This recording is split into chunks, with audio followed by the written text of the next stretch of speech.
Call the meeting to order of the City Council. Welcome, everybody. Will the clerk please call the roll? Mayor Johnston. Here. Mayor Pro Tem Haney. Here. Councilmember Blatz. Here. Councilmember Francina. Not here. Councilmember Wyrick. Here. Okay, we have a quorum. We all rise and will the city manager lead us in the Pledge of Allegiance? Please place your right hand over your heart. I pledge allegiance to the flag of the United States of America and to the republic for which it stands, one nation, under God, indivisible, with liberty and justice for all.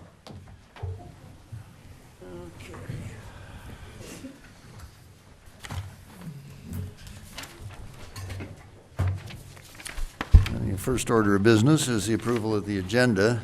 I have two adjustments to make, and we'll take others from the council if they wish. The first, I've had a request to continue the discussion item regarding speed limits to allow more time for research. The 20 is plenty proposal. So without objection, we will consider that a continued matter to a future meeting. And the other item is to pull letter G from the consent calendar, and I'd like to place that as the first item under discussion when we reach that point on the agenda. Are there any other things? If not, do we have a motion to approve the agenda? Motion to approve. Okay, second? Second. Okay, moved and seconded. Any objection? If not, so ordered. Okay, and for the audience's benefit, the time certain for public comment will be 8 o'clock. I do have some cards on G, so G is being taken off for general discussion, which allows anybody who wishes to comment on that to submit a card to the clerk, and when we get to that item, you'll have your opportunity. Okay, I'll move approval of consent calendar, if that's in order, okay. other than G. Moved and seconded to approve the consent calendar with the exception of G. Any discussion? Yeah. If no objection, so ordered. Okay, let's go to public hearings. The first public hearing is with regard to the district-based electoral system. And should we start with a staff report from either the city manager, the city attorney, or both? Yes. Yes. Of course. Yes. You don't do the consent item G first, because it's been pulled? The reordering of the agenda, I said that I was pulling that to be taken up as the first item under discussion following the public hearing. Okay, Okay. I Okay. just wanted to make sure. Thank you. Okay. Mr. City Manager? Well, thank you. I'll briefly introduce the topic, and City Attorney has anything to add on. Again, this is the second public hearing in a series of 4 that the city is conducting to receive input from the community regarding the creation of a City Council district-based electoral system pursuant to Elections Code Section 10010. Again, the city did receive a demand letter back that was in September 4th, 2018. And just to recap, the City Council did take action to adopt a notice of intent to consider switching systems. Of course, that means the City Council has just initiated the process. They have not yet made any decision on that. As part of that, the Council will be conducting 4 public hearings. Again, this is the second. The third public hearing is scheduled for 2 weeks from now. That would be November 27th. And then there is a 4th public hearing scheduled for the first meeting in January. That meeting is, I believe that's January 8th. Thank you. So, Mr. Attorney, do you have any additional comments? Just briefly, thank you, Mr. McClary. Not to give this item a complete introduction, as we've dealt with it a few times, but just for those who are in the audience may be new to it, what's before the council is, in this hearing and in the last hearing, taking input from the community regarding communities of interest, factors to be considered in setting district boundaries. We are in the process by which the council initiated on its adoption of the resolution on October 16th to begin the process, but not guaranteeing that they'll complete it, to transition to a district-based election. What that means is that the 4 council members that are elected at large presently would be divided into 4 districts for the community, much like congressional districts divide up the state, and council members would be elected 1 from each district. The mayor remains elected at large. The unofficial results, very much unofficial, are that the community has rejected the 2 measures relating to the elected mayor at the election this month, and therefore we expect that the mayor will continue to be elected directly at large on a 2-year term, and the Voting Rights Act allows that to remain. That is not under threat from this action or under change. Tonight's hearing is for the council to receive public input and comments on any factors that should be considered and any communities of interest that should be considered. What that means is the council is invited, or the public rather, is invited to provide their assessment of what boundary lines, what groups, what communities, what subsets of the city need to be considered as the council evaluates drawing district maps. The council will be considering the input from this hearing and the last hearing at its next meeting on November 27th, where the council will be considering draft maps. I've heard from the demographer today that the draft maps are in the process of being prepared, will be adjusted with the input from tonight's hearing, and will be available ahead of that meeting at a minimum 7 days, published on the city's website. That information will be made available via the website, and the staff report for the next meeting will also include copies of the draft maps. The demographer will prepare several different maps using a couple of different ways that are typically used by cities to create districts, allowing the council to consider a wide range of options. At the November 27th meeting, the council will be considering those options and providing direction to staff to adjust the maps as the council sees fit. Then the item will return on January 8th for the city council to, if desired, adopt an ordinance transitioning to districts or not to do so. And though that will be ahead of the deadline to do so, which is January 14th. With that, we're ready for public comment. Thank you. Okay, are there any other questions of our staff? Not really a question for staff, Mr. Mayor, but a comment that I think is a prelude to the public hearing, is that there is some impression, particularly by the demand letter, the demanding entity, that we are merely going through a storefront charade in seeking to investigate this type of districting for the city. And I think the record should be clear that this council's not doing that, that we haven't gotten all the things in. This safe harbor provision in the law gives us an opportunity to look at whatever potential racially polarized voting there may be in the city. And because of that, I, for one, have taken this process very seriously, because if there is any evidence of racially polarized voting, it's incumbent upon us to change our voting scheme to districts. The impression that I've had from the demanding entity is that we're simply going through the motions to eventually come to the conclusion that we're not going to do it, and that we're just availing ourselves of the safe harbor period. And I think that we as a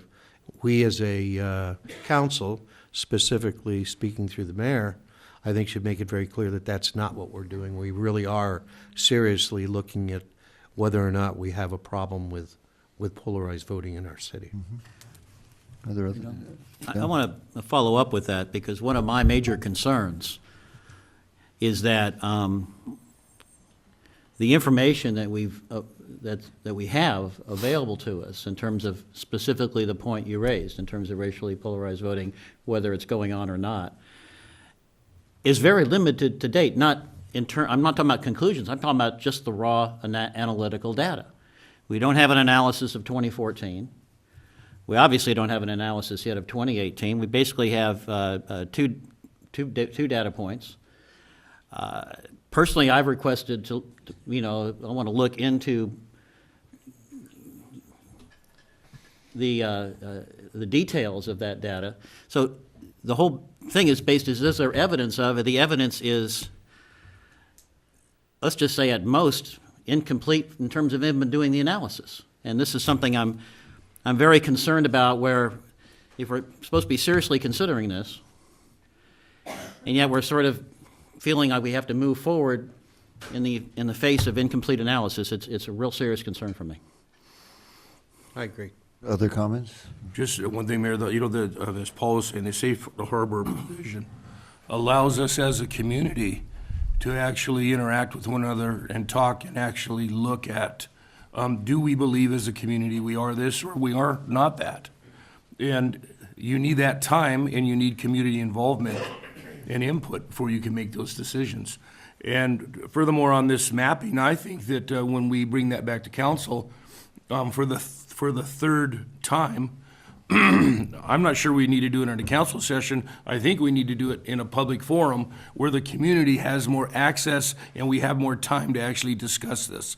I'm sure there's a ton of questions out there that have not been answered just by reading this information. So we need more community input in this process. We need better community understanding of why we're doing what we're doing. And I agree with Paul and Bill about their argument about this is not a simple task. This is about changing the culture of our community. And if we're going to change it, we're not going to do it willy-nilly. We're going to do it together, and we're going to do it in a thoughtful process. So. Okay, other comments? I have a question for the city attorney.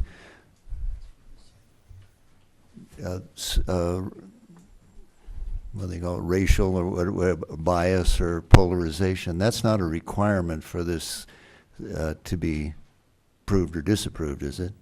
Is that just a factor in case if it should go to a judicial decision? The plaintiff is required to make an allegation of racially polarized voting in order to trigger the safe harbor process. That has happened with the letter in September from the Southwest Voter Registration Education Project. They are, at that time, under the statute, which is very heavily favorable to plaintiffs, not required to substantiate their demand. The demand is sufficient. That puts the burden on the city to then evaluate whether it wishes to reject the demand or go through the safe harbor process, further evaluate the demand, further evaluate possible district mapping and possible reasons to switch and reasons not to switch, and then make the decision. To win in litigation, the plaintiff needs only show by a preponderance of the evidence, the lowest standard, that there is evidence to support the claim that racially polarized voting exists. No court has required statistically significant evidence. No court has required that the evidence show in all elections. No court has required that the evidence show that the statute doesn't require, as is true for the Federal Voting Rights Act, that it is possible to create a majority-minority district, meaning a district where the majority of the residents of that district are members of the protected class at issue. That's not a requirement under the State Voting Rights Act. Instead, all that must be shown is the presence of racially polarized voting, and that's it. Okay. And so that has been the challenge. Notably, every city that has fought has lost. Okay, but the safe harbor provision has what, 2 months? 90 days. 90 days. So they're roughly 3 months. I'm not sure whoever is complaining about that. We have a right to have 90 days, and it seems like the way the law is written is definitely in favor of the plaintiff or whatever you wish, or the applicant. So I don't see the problem. And we also know we could have districts even if we didn't have polarization if we chose to, right? Yes. Okay, so we're looking at all possibilities, and we'll reach a conclusion within the 90 days under the law. And as worth noting, that staff continues with the demographer to analyze the elections that were cited. We're awaiting that data as well. Right, We hope so to we- have that we- available for evaluation by the council in closed session. Okay, and so we have secured expert opinion to look at this, and my understanding is that the firm that filed the letter has refused to provide any information based on, so I'm. At this seems to me that juncture- the criticism goes both ways. You know, if he's got the yes. information already, why not share it with us? And if he doesn't, then we should have our 90 days to find it. And that's why the safe harbor process was created by the legislature, to provide a chance for cities like ours hit with this demand out of the blue to evaluate it and truly fully evaluate moving to districts, what that means, what they should look like in addition, whether the switch makes sense. Okay, yeah, well, I'm fully comfortable with it, and I think we're making a genuine effort, so.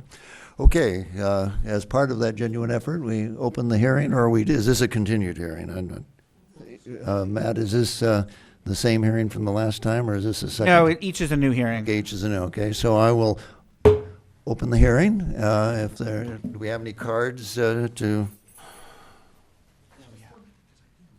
Which one? Yes, I have a card from Mr. Daddy. Council, good evening. You have no idea how much I don't want to be here tonight. I would ask the council before, my understanding is this is number 2, you have 2 more.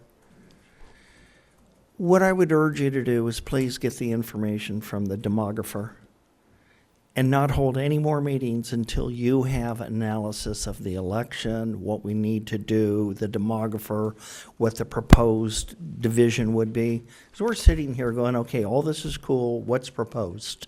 And it seems that at the very last second, we find out what's there, and then the people are very unhappy with the process and procedure. So I don't have an issue with where it's gonna be, how it's gonna be, what lines they're gonna be. Get it to the community early. Print it. Let us see. Because it's like something comes up on Friday, there's a Tuesday council meeting, you're closed on Monday, and everybody has to scramble, and at the very last second, we're starting to find out. I think you've got plenty of time, and I think one of the other things you need to do is once you get the information, hold a Saturday meeting so people can actually attend. Not everybody's able to get here. There's a big wreck down there, Casita Springs, and it was very difficult even attending this meeting. So, let's get something on Saturday where you can get the most people.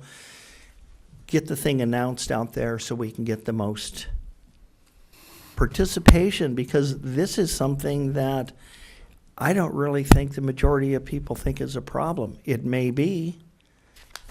Once we get the information, I don't believe it is after more than a few decades, but without having any information, there may be some things out there that change a lot of people's minds. I don't know, but it's the information which I think is the most important thing. Thank you. Okay, thanks, Bob. Mr. City Attorney, you indicate that the demographer is working on this, and the maps will be available at what point? At least 7 days ahead of the meeting on the 27th, which would be the 20th. Thanksgiving week. The Unfortunately, 20th, yes. The 20th. If we of- have them earlier, we'll present them earlier, Okay. but that's the minimum, Okay, the 20th of November, we'll have the maps. The meeting will be on the the, latest. what? At the latest, we'll have them on At the the 20th. latest, okay, and that's pretty quick, okay. Then we will have a meeting on it, and then everybody will have, close to a month and a half after that? If we're gonna, then it comes back for a decision in January, right? Right. Yeah, it's unfortunate this is happening over the holidays, but that we can't do anything about. So, yeah, Bill. When will the 2014 analysis be done? We expect to have that before the next meeting. So we won't be have a chance to look at the data before the demographer comes back with maps on this schedule. Right? To be clear, I expect to have, 2014 analysis I data. expect to get the 2014 analysis and the maps at the same time, or about the That's same what I time. just said. Okay. I'm Which really would give- uncomfortable So with the that. maps are gonna be based upon what the experts Which would think, both then we be can pick that apart. at least if we 7 days choose. before the meeting. I still, during the holiday week, I know. Really uncomfortable with that. What do you suggest? Well, here's my problem. We feel like it looks like we're in the straitjacket of the safe harbor, which is displacing doing a proper and full analysis.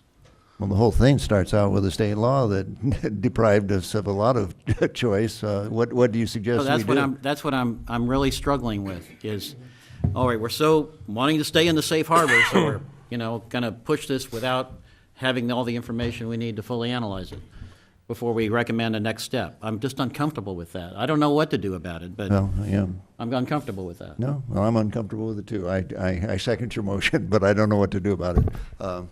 We, Yes. Mr. Summers, What's the ramification if we get outside the safe harbor and we're still analyzing this? If the city exits the safe harbor period without having made the decision, then the city loses the benefit, the protection that caps the pre-litigation plaintiff's attorney's fees at $30,000. If we stay within the safe harbor period, the max that the plaintiff can claim for its attorney's fees is $30,000, statutory maximum. If they, and I'm not conceding that they're entitled to even that, but that's the max. If we exit the safe harbor, there is no cap, and cities have paid substantially more, depending on the amount that's claimed. And then the question is, of course, attorney's fees to litigate that. So there's a financial protection inherent in the safe harbor. It's worth considering that under new legislation passed this year, the safe harbor period can be extended for a further 90 days by agreement between the city and the plaintiff. Which I believe. No city has succeeded in getting that I agreement. believe Camarillo has requested and received. I haven't heard that. That's news to me sitting here. Okay, well, once We'll we contact get the Camarillo. maps and the information of the demographer, then we can calculate what we want to do from there and how much risk we want to take with regard to attorney's fees. And the council will be having a further closed session ahead of the next meeting as well. Okay. I have one more card here from Bill Miley.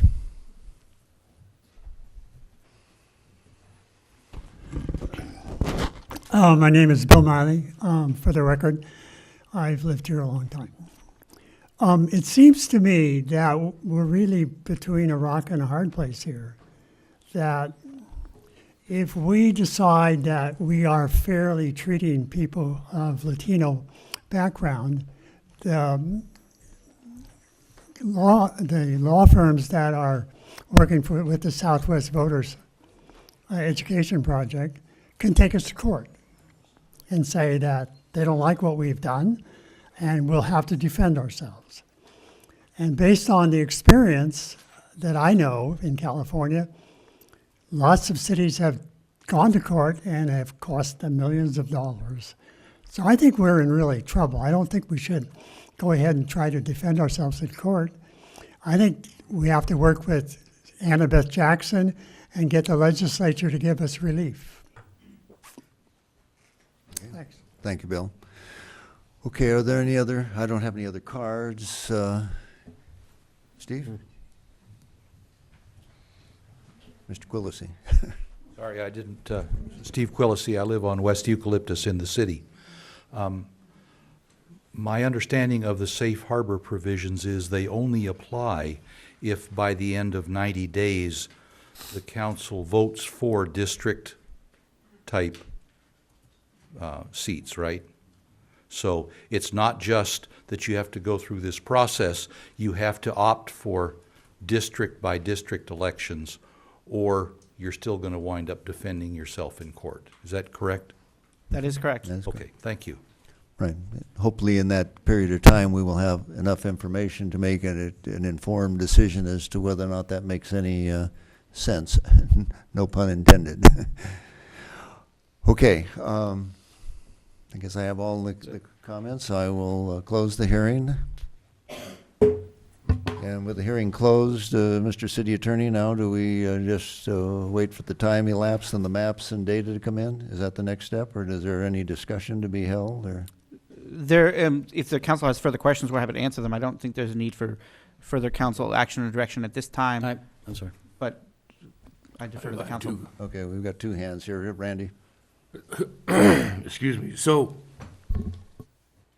Matthew, this comes back to us in two council meetings, or the second, or the first council meeting in December. No, it comes to the next meeting, which is November 27th. Right. We have not scheduled this for the council meeting in December on the 11th, mindful of the fact that that night is the switch night. Okay. So instead of bringing it again back to council here, is there any way that, and I know we're limited because of the holiday, but still, we still need to have a public hearing. We still need to take this to the community and have them, provide them with more information so that they can participate appropriately. How can we achieve that? We can certainly hold more meetings. The next two meetings are scheduled for public hearings. Cities have done Saturday workshops. Cities have done additional meetings during the day. That can all be scheduled. I'll defer to Steve on that. Well, we can do other things too in terms of pushing the information out to the public, our typical, postings on Facebook and whatnot to really, push these hearings that are coming up, including the availability of the maps. Once they're available, we could certainly push that out through our information systems as well. So how full is our calendar on the 27th? Pretty full, like most meetings. So again, to give the public the most opportunity to weigh in, we should actually dedicate more time to this discussion. So how can we achieve that? Well, Unless I'm the only one who thinks that way. Yeah, my guess is that the public would have a hard time weighing in when even we who are supposed to have some idea how this all works don't have the information yet. As soon as the information's available, then, as was suggested by one member of the public, do we have a Saturday morning that we could hold, say, a 2-hour meeting where people who can't get here during the week? Sure, absolutely. If council desires. Okay, Bill? Not taking away from any of that, but I'm going to make a motion here that we formally, and I'm open to amendments, that we formally ask the city attorney to make a request, given the holiday season and the lack of complete analysis, to see if we can just to make a request anyway, to see whether we could get a mutual agreement with the other, the other side on this matter for, let's say, another 90-day extension, just to see if they say no, that's part of the record, but I think we ought to at least request it. Okay, I'll second that. Okay. Question. Yeah, Paul? Time Is for the- additional is public the- hearings, in other Is words. the second day safe harbor by statute, Matthew? Or is it just an agreement to toll it? It's a statutory system where if we stay within this 90-day period plus the extension, Okay. if agreed upon, then we're protected. If we exit it, then we're not. Okay, so, but. But what the if- first part is statutory. We don't need any agreement from him. Right. It's only the second extension that we would need agreement. Okay, but what I'm saying is, if we could get an agreement to go beyond the second 90-day, Oh, that, by stipulation, that'd still be all right. Or if they say not 90, but you can have 60, that would be perfectly acceptable as well. I mean, legally. It might not Right. be acceptable to us, but legally, all right. although one clarification is it's 90 plus 90. Past the second 90, I didn't fully understand your question. Past the second 90, that doesn't exist under statute. That would only be by agreement between him and us and him, and that wouldn't protect us from other potential plaintiffs. Okay, but isn't the second 90 only by agreement? By The mutual statute provides that it exists by agreement. One extension. So the statute allows for Agreement. one extension, but only by agreement. And part of my reason for making the motion, Paul, is that I think it shows that it's very difficult to get the kind of public input we want in a holiday season like I this. agree. And this is showing we're doing this in good faith, to try to get more the substantial public would input, agree. which is the purpose of the statute. Right. Yeah. Right. Okay, so we have a motion and a second. Is there any further discussion? If not, do we want a roll call on this, I guess? Please call the roll. Yes. Mayor Pro Tem Haney, Yes. Councilmember Blatz, Yes. Councilmember Francina, Yes. Councilmember Wyrick, Yes. Mayor Johnston. Yes. Okay, so We'll make the request and report we'll back. see how that works out. Okay, did you have something else, Bill? No. Okay. So that brings this topic to a conclusion for tonight, and we'll look forward to getting the information and the maps that we will share and post so that the public will have those as soon as we do. And the city manager will look for a calendar date possibly for a weekend workshop, see if we can open this up a little more for the public to participate. I'm sure they're thrilled to do it over the holidays, but we'll see if we get the extension. Maybe we can avoid that. Okay, great. Okay, that takes us to item number 3. Consideration of an appeal from the Planning Commission and approval of the design review permit for site alterations to an existing non-residential property. Mr. City Manager. Thank you. I'm stalling here for a moment for my Community Development Director, Mr. Connolly, who is walking in the room. So as he's stepping up, again, just note for the record that this is an appeal and has been duly scheduled. Mr. Connolly. Thank you.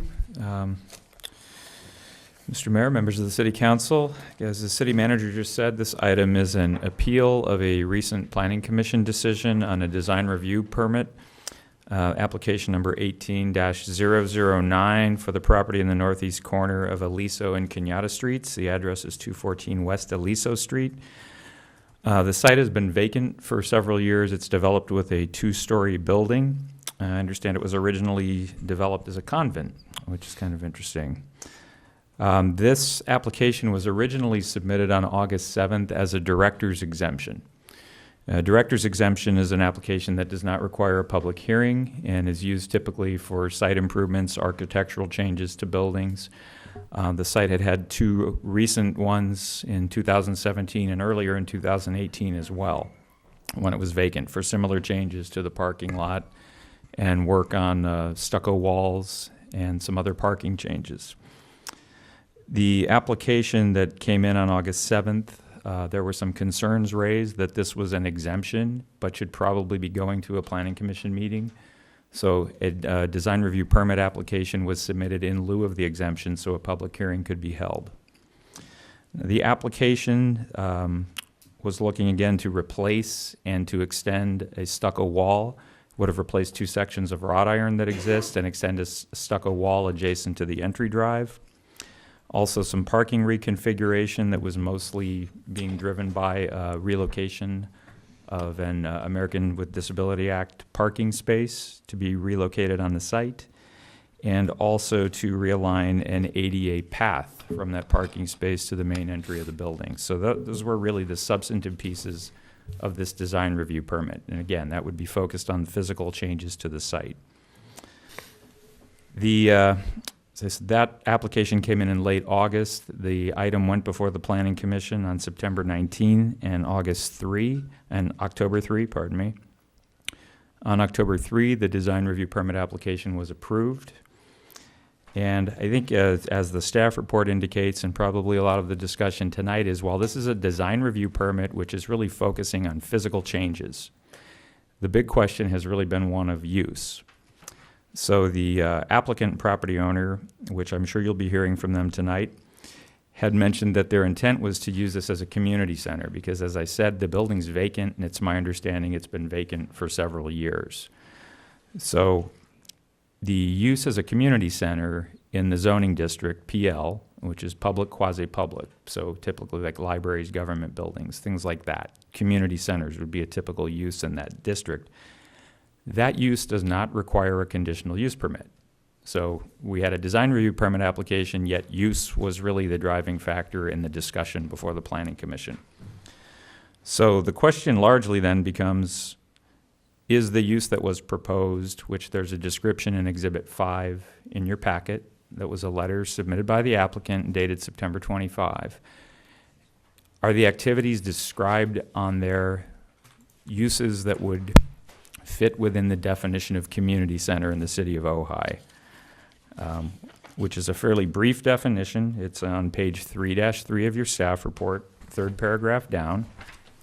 That gives you the city's definition of what a community center is. Essentially, I can read it quickly. A multi-purpose meeting and recreational facility typically consisting of one or more meeting or multi-purpose rooms, kitchen and or outdoor barbecue facilities that are available for use by various groups for communal activities. So that's the definition straight out of the Ojai Municipal Code. And again, while there has not been a lot of discussion about the actual site changes proposed through the design review permit application, the question of use has really been where the discussion has revolved. And I know in the appeal on this, there was reference to attaching conditions. Again, we don't have a conditional use permit before us, so for permitted uses like a community center, we would not typically or even be able to attach specific project conditions for use that is allowed by right. So that has really been the major issue, like I said. Happy to answer any other questions. I'm sure, again, I think we've kind of got an odd process where the process is more designed to deal with physical changes, but that's not what we're talking about. So, yes. Mayor, I had a quick question. Okay, Bill? I saw the response on page 3-4. to the appellant, and I assume that's the staff position there? Or Yes, is it- the responses to the Yeah. three, yes. And I was curious, it references essentially treating this project differently from similar uses. What are some examples of those similar uses? I guess by that sentence, what it meant is we don't typically ask uses that are permitted by right to provide a definition and to see if that meets the definition of that use. If somebody were to come in with a vacant building and say they wanted to do a certain undertaking, we'd tell them whether that use is allowed. But we don't typically, as which was the case with this, have somebody submit a letter to try to break down exactly what they would be doing on the site. That would be typical for a conditional use permit. But in this case, I think where we're going with that sentence is that wouldn't be standard practice for somebody. Okay, my question was more to the point of if there were examples of similar uses in RPL zones elsewhere in the city that this was referring to. If not, that's fine. Okay, that I don't know offhand, so okay, but that was not what was intended by the Thank you. sentence. And I just want to make one quick clarification too, in case anyone didn't catch it, on page 3-3 of the appellant's point, the word "not" was left out where it should say the PC did not correctly apply the municipal code, just for clarification's sake. Number 2. Did not? Okay, Paul? I have a question for Mr. Summers. This appeal comes to us de novo. Are we just looking at the issues that are on appeal de novo, or are we looking at this as though we're the planning commission looking at the entire project? You sit and look at the entire project. The question before you, if you decide to approve the permit, is to make all of the necessary findings to approve the permit. So And we're, if to deny it, then to make the findings justifying denial. so we can pay particular attention to those issues that are being appealed, but we're actually sitting in the same position that the planning commission would be in looking at this. Correct. And to note is the third option, of course, is to refer it back to the planning commission. And just to clarify, I think that was part of the appeals suggested solution would be to refer this back to the planning commission. By that, you mean the appellant was asking it to be referred back? Correct, yeah, that was in the appellant's request. Okay. Other comments or questions before we open the hearing? I just have one question, Mayor. So the appellant's evidence from the applicant does not meet the definition of allowed use. That's the primary question. And then our response is the community center is defined in the OMC. That's our definition of community center. Am I correct? Correct. Okay. And then the second part of the appellant's grievance is the evidence is that the planning commission did not properly apply that definition. Correct? That's correct. Okay, thank you. Mr. Mayor, I might suggest that you start the public hearing with the appellant and the applicant, Okay. if both are present. Okay. I'm not sure that I know who the appellant, even through the appellant, not through the applicant. But you said either one I or would the take other? both of those two first ahead of the general public. The applicant is Diana Sievertson, and the appellants are Bill Ulrich and Bob Daddy. Okay, and Mr. Ulrich had asked the matter to be continued because he was unable to be here this evening. Mr. Daddy is here. Bob, you want to say anything? I'll leave that up to the applicant if the applicant would like to Speak first? speak first and/or continue. That's, either one of those are fine. Okay. So who is here representing the applicant? Or this is, okay, okay. Come on down. Yes, good evening. Do you have a preference as to whether it be referred back or whether I we? would prefer that it not be continued, Okay, and I would prefer that the appellant speak first, so I get a clear picture of what it is he's Okay. desirous of. Okay, Okay? let's get the appellant. Okay. Alphonse and Gaston. Right. Okay, Well, I'm here as a substitute on this part, and I'm an appellate on the second part, and I'll bring up the second part first. For somebody to appeal a decision, there's a $161 application fee. With that, then, we have an $800 deposit. Not a fee, not a charge, a deposit. I don't know why we're in business if we can't figure out what we need to do to operate. So when somebody does show up and has an appeal, that's why the newspaper has put up the money on the charges, the fees. That's what the newspaper is complaining about. This thing could end up being a $3,000, $4,000, $5,000 charge with an upfront $800 application, and then we get into this trust fund issue. I think we've been around way too long to be doing this. This has come to council 3, 4, 5 times in the past year. The city needs to understand what its budget is. The city needs to set fees, take a look at those fees at the end of the year. If the fees were adequate, they can keep the same schedule. If they were inadequate, then they need to take a look at their books and determine what fee you actually need, but not an indeterminate fee with a deposit. And it works like this.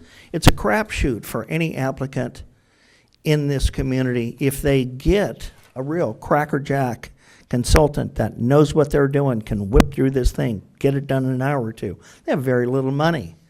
If it's somebody else that's really not familiar, really not on top of this thing, really not well versed, it can take 3, 4, 5, 10 hours where we have somebody getting charged $200, $300 against the trust fund, somebody getting not only the full $800 deposit. In the past, we've asked for more money, and I think that needs to stop. That's just not fair. What that does is it artificially puts a wall up that prevents people from coming to you. Now, we had this little issue a number of years that drug on for 5 years. Had to do with the wall on the side of my property that was perfectly legal in the code on a private street. And we had 5 years of hearings on this foolish thing. I think the city can do better. And I don't think it serves the public well to not know what they're in for. And so that's why too many people let too many things slide. So I would ask you to get to the point where you set the fee. That's my portion. Now I'm going to pick up where Bill Ulrich can't make this thing. And again, this was not my purpose to be here, but since I'm here and he's not back in the United States, I'm going to bring this thing up. The main point of this, besides a whole bunch of ticky-tacky little, this wasn't done and the DRP wasn't done right and other things weren't done right, has to do with community use, community access and use. When we take a look at Title 10, 10-2.3602, it talks about community centers that are available for use by various groups for communal activities, meetings, parties, receptions, and dances. There is nothing in here to stipulate or is enforceable or designates or put the term in as to what that community right to activity is. If it's going in for that use, then it needs to stipulate. You have 40 weekend days a year for rent. You have 60 weekdays for rent. You have 5 holidays for rent. The rent will be at a certain time. The rent cannot be higher than the women's club. There's nothing enforceable. There's no stipulations. There's no facts and figures other than the fact that it's a private piece of property. And I don't see where the community use comes in. So if it's truly community use, make it community use and make it available. Because if the fee is set so high, no one can use it. Or the days are so limited that nothing is available, then you tell me where this community use is. And I'm going to ask for something different. Since the appellant is not here, I'm not going to ask that you send it back to Planning Commission. I'm going to ask that you overturn it and start it over again, because the word that we use, and I'm very upset with the Planning Commission still, they had plenty of time to not hold meetings. And in their Title 10, we have lack of definition for dozens and dozens of different items that we've been asking them for a number of years to work on to clean up the language so applicants can fully understand We don't have to go through this thing. We don't need an interpretation each time. We need clarity. This city is so unclear in everything it does. It's a real burden. It's a burden for the applicant. It's a burden for the rest of the people. So I would ask you to start this thing over and come up with a clear decision of what a community center is. If it's a zone change that's needed, let's entertain a zone change. If it's something else that's needed, let's do that. But let's make it clear that it is what it is and it's supposed to be where it is. Thank you. Okay. Okay, are there any questions from the council? If not, then we'll open the hearing to the applicant was, oh, okay, the applicant would like to rebut, is that what?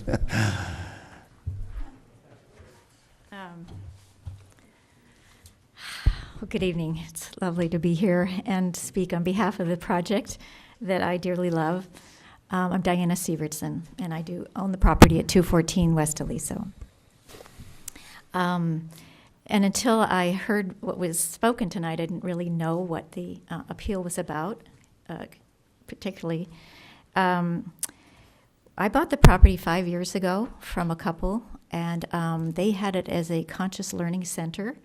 And the kinds of activities that I was proposing were very similar to what they offered. And it never occurred to me that it was restricted to community center, or in that definition that since it's not a taxpayer community center, it's not something that's funded by the community. I purchased it and want to offer activities. I have a prepared presentation to read to you, but I'm not sure that I can do it anyway. You probably have it in the letters that I've written, but I'm happy to read that as well. Because what I understood when I purchased it was, and first of all, would you like to know why I haven't opened in 5 years? I thought I should share with you. About a month after I purchased it, my mother was diagnosed having to go on hospice care. And so it was about 2.5 years that I was with her through her end of life. And then I sold my property in San Diego where I lived before. And so I've been up here now for 1.5 years and have been doing the renovations on it for about less than a year.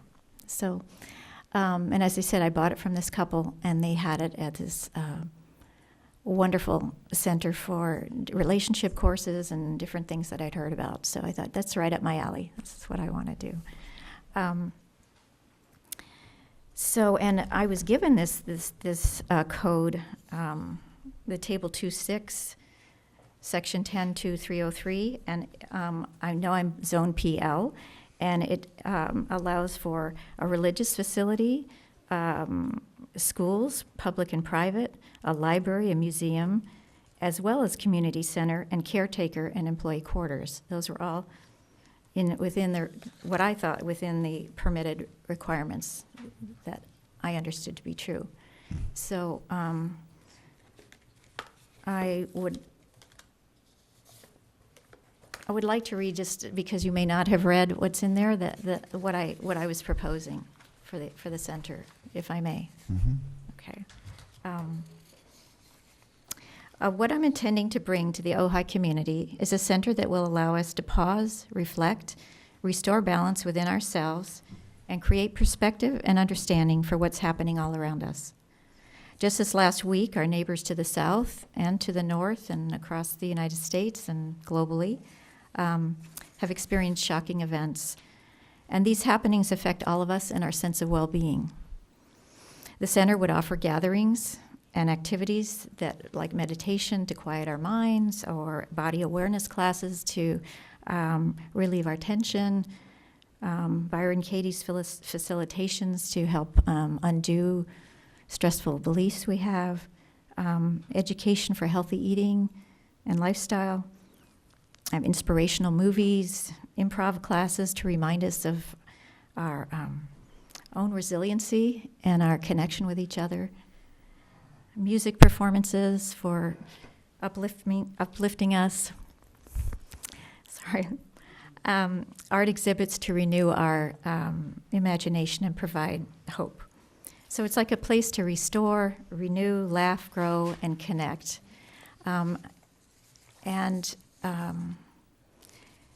So that's my primary. I know that people will come, and it's a beautiful facility, or will be when it's open, and approach me for other activities, and I feel very open to what will come. So I want you to know that I am in a place in my life where giving back is primary for me, and I want to be of service in a town I now love, and that's my focus. And as was stated earlier, it was built as a convent 60 years ago, and it was a place of devotion to higher consciousness, and the couple I bought it from had it as one as well, and that I, under my stewardship, plan to continue that commitment and be of service to the community. Okay, thank you. Thank you. Okay, is it now, Mr. City Attorney, is it appropriate now that we open the hearing? Unless there are particular questions from the council for the two who have spoken, then yes. Could I want to be crystal clear, the couple that owned it previously, who I knew, what was it called that they had? I do not know the answer to that question. I would defer to the... Well, I know that. I know it was called the well, but I mean... Please, through the chair, not discussion with the audience, okay? We know the question is we're trying to get an answer to. Not the name, but the use. What was the allowed use that Was it existed previously? That's what I understand the question to be? Yes, yes. I do not know the answer to that question. I'll defer to the community development director. Okay. Yeah, I'm not familiar with the use exactly, but I can say it did not require a conditional use permit. I believe there was one issued in 1990 when the use converted to a talent agency, or an office talent agency, which that permit had expired because the building has been vacant. So the prior use, known as the well, however it would be characterized, did not require a conditional use permit. And what was the well? That was the name of, oh. I initially thought it was a bar, but I believe it had to do with No, wellness rather than the well. Okay, Yeah, there are probably people who are familiar with it. okay. The well. Yeah, right. Bill? A hypothetical, and if you can't answer a hypothetical, I understand, for the community development director.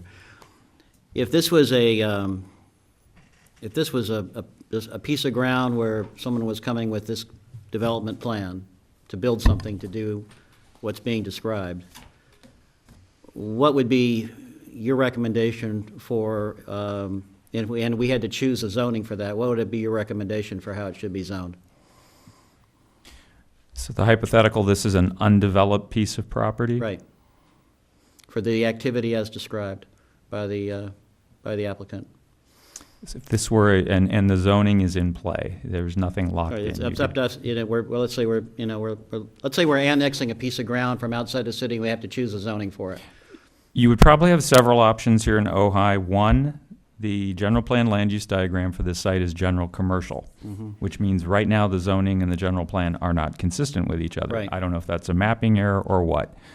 So certainly the zoning it has, public, quasi-public, would be an option. General commercial would be an option, and I think VMU could also be an option given the surrounding properties land use designation. Thank you.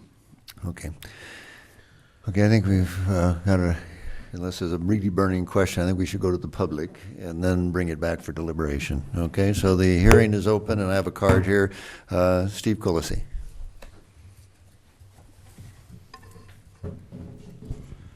Thank you, Mayor, council members. Steve Quillisi, West Eucalyptus in the city. I'm not sure if I have standing to speak here tonight. So, I was present and chaired the September 19th, I think it was, Planning Commission meeting. I was out of the city on October 3rd when this decision was made. So I would first ask the city attorney if I can even speak on this issue. through the mayor, mayor and council, your planning commission chair can speak to what happened at the planning commission meeting, which of course is public. I would advise not speaking about your belief in the merits of the project, other than to state how you voted in the past, because the project may well return to the planning commission. Of course. And I would have to say, staying with your advice, which I always try to take. I don't know whether I'm in favor of this project or not. We had a planning commission meeting in September. The applicant sent a landscape architect to speak on behalf of the project. And most of the questions that arose were about use, just as has been mentioned here earlier. And the landscape architect, of course, was not in a position to answer those questions. We continued the meeting to October 3rd, hoping to get some definition of the actual use. Mr. Connolly mentioned community centers in the city. Are there any? I would contend that the Boyd Center at Sarzati Park and the Women's Center are both community centers. They allow for communal activities. They accept requests for meetings and communal activities from most anyone and charge a nominal fee for using the facility.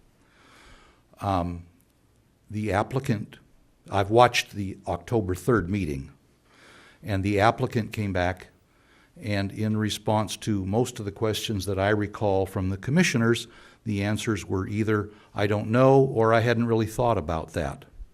And so I remain open-minded on the subject, but willing to be convinced that this is truly to be a community center. But I have not seen the evidence that says it will be, in the same sense that the Boyd Center and the Women's Center are community centers in the same kind of zoning. And so what I stand here asking you to do is uphold the appeal and let it go back to the Planning Commission and see if we can't answer the question of the real use of the facility and see whether that actually fits the definition of community center. Thank you very much. Okay, thank you, Steve. David Taylor.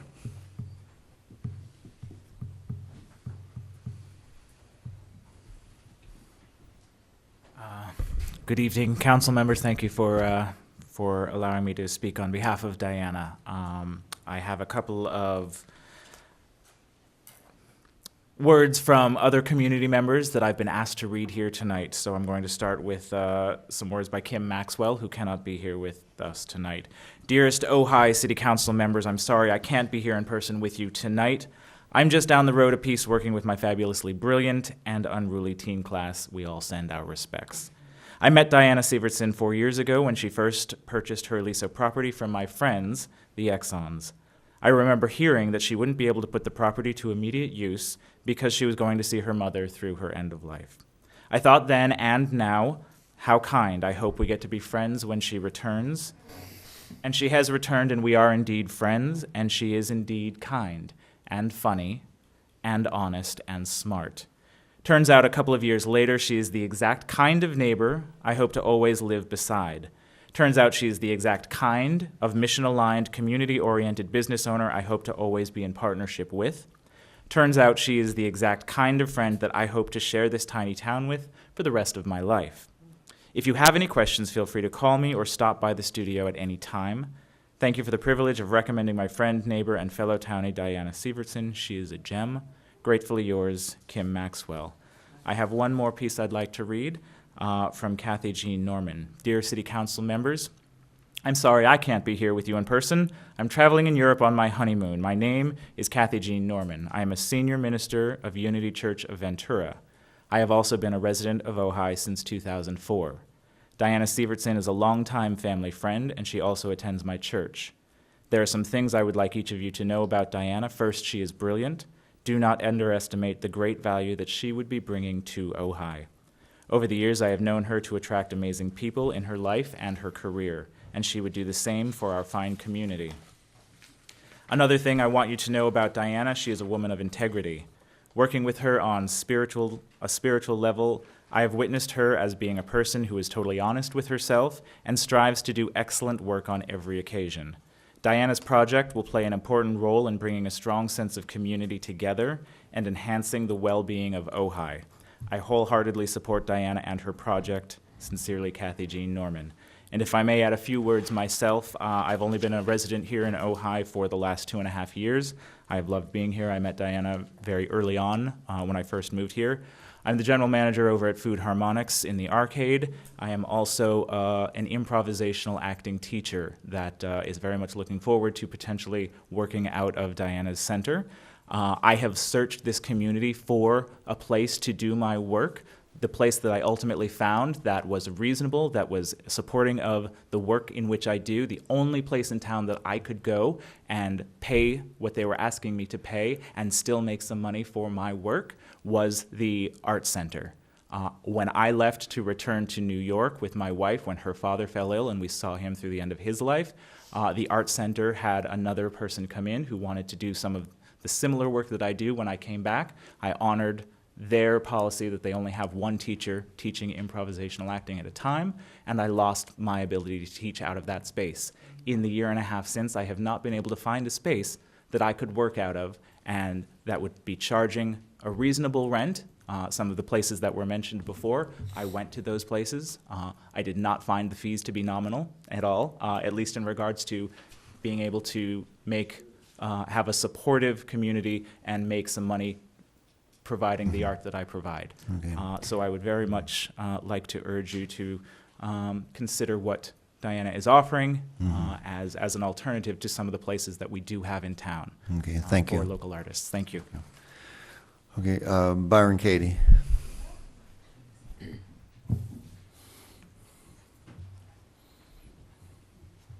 Council members, I'm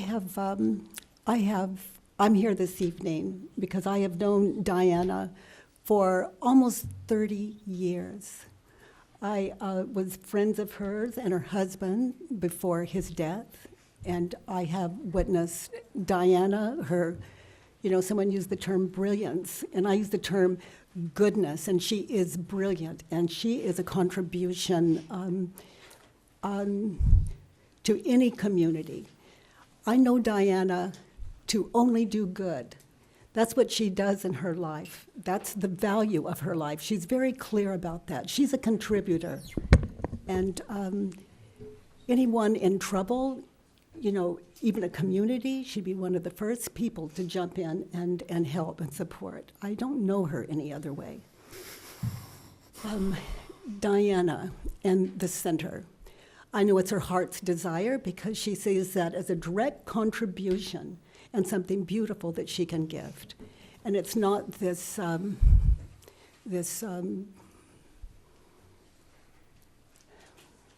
do I say it? She wants to support yoga at the center. She wants to support meditation in the center. She wants to support art out of the center. And she certainly doesn't need the money. She is all about giving. When I think of Diana, I just think, what a fine, caring, and giving human being. I can't imagine that center wouldn't offer this community anything but what it deserves. Thank you. Yeah, thank you. The time for public comment has arrived. Do we have any public comment cards? I do not have any. The only ones I had were for G, which we've pulled off and we'll take up under discussion. I'm sorry, yeah, public comments, yes. And then also one more for item G. Okay, I'm going to, I hate to interrupt the flow here, but we're going to take a pause here in the hearing. Mr. City Attorney, do I need to call it a recess or a continuation? Table the item and then it'll be taken up. Okay, so we will table the public hearing, and I've got, how many cards here? 1, 2, I've got 4 cards. Okay, that'll take us about 15 minutes. Tara Saylor.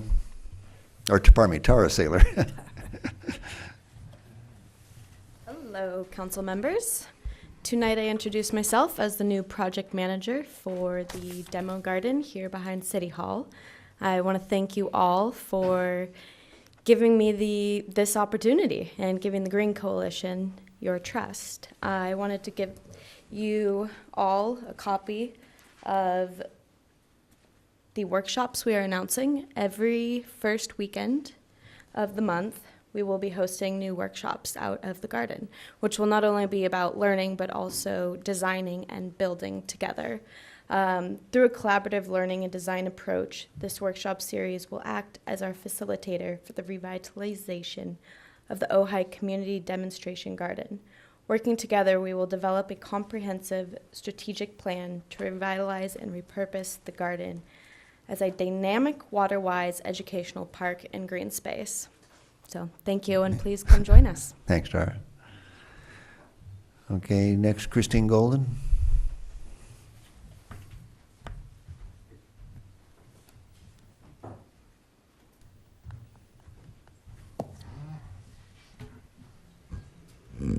Christine Golden, and I'm speaking as a resident, not as a commission member, just to make that clear. And the first comment I want to make is I hope you'll revisit having public comments at 8 o'clock and interrupting your discussion in this way. I think it's a thinly veiled attempt to discourage people to come. You've only got 5 cards. That's very unusual, as you all know, for city council. So I do hope you'll revisit that. I find it rather undemocratic. And what I really want to comment on, and I was encouraged to come and talk about this, is the Topa Brewery that's opened up on Ojai Avenue. So I've gone over there and I've taken a look around, and my first impression was, gee, this looks like Ventura Avenue. It's like the kind of thing you'd find on a pub crawl. And I know that's fine, and they did a really nice job, and I'm not complaining about it, but I hope that you will take a look at saturation of pubs and breweries here in our valley, because if more of these go in, and I know there are 2 more slated that are coming along, but if we have more than 3, it will turn into Ventura Avenue.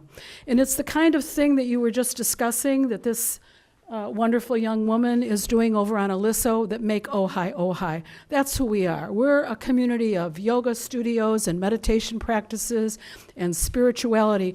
We're not a pub crawl community. I don't think I'm the only one that feels this way. That place is fine. I'm not up here to say it ought to close or anything like that. But I am saying I think you really need to take a look at what you can do. I don't know what you can do legally to limit the number of those kinds of places in our proper town. So thank you for listening. Okay, thank you. Ron Solorzano?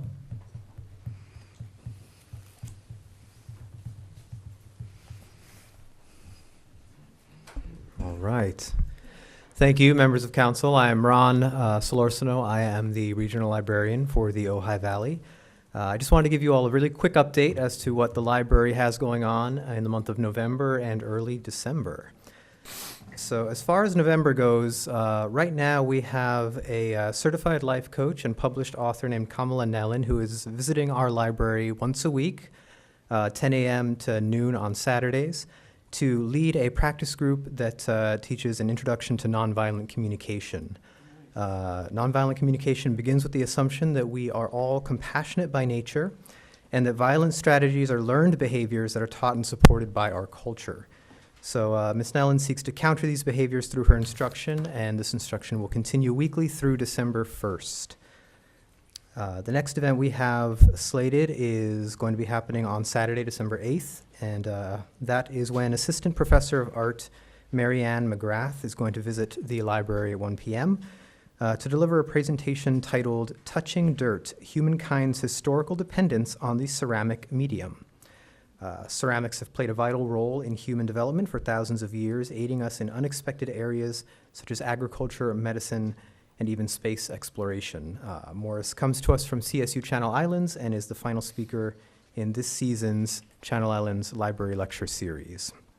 And then that same weekend, Sunday, December 9th, freelance writer, filmmaker, and animal advocate Patrine Day Mitchum is going to visit the library for a book signing and meet and greet session for her book, Snout About Town, which is about a mischievous young shelter dog who is adopted by a mysterious, glamorous movie star. Copies of the book will be available for purchase at the event, and the event will be co-hosted by the Humane Society of Ventura County. The Humane Society will receive a portion of the proceeds from the books that are sold that day. And that's really the bulk of what we have going on. We also have, of course, all of our regular early literacy classes, parent and child together classes, ukulele club, knitting club, etc. So any questions that you have about the library, feel free to let me know, and thank you so much. Okay. Thank you, Ron. Okay, Deb Moe?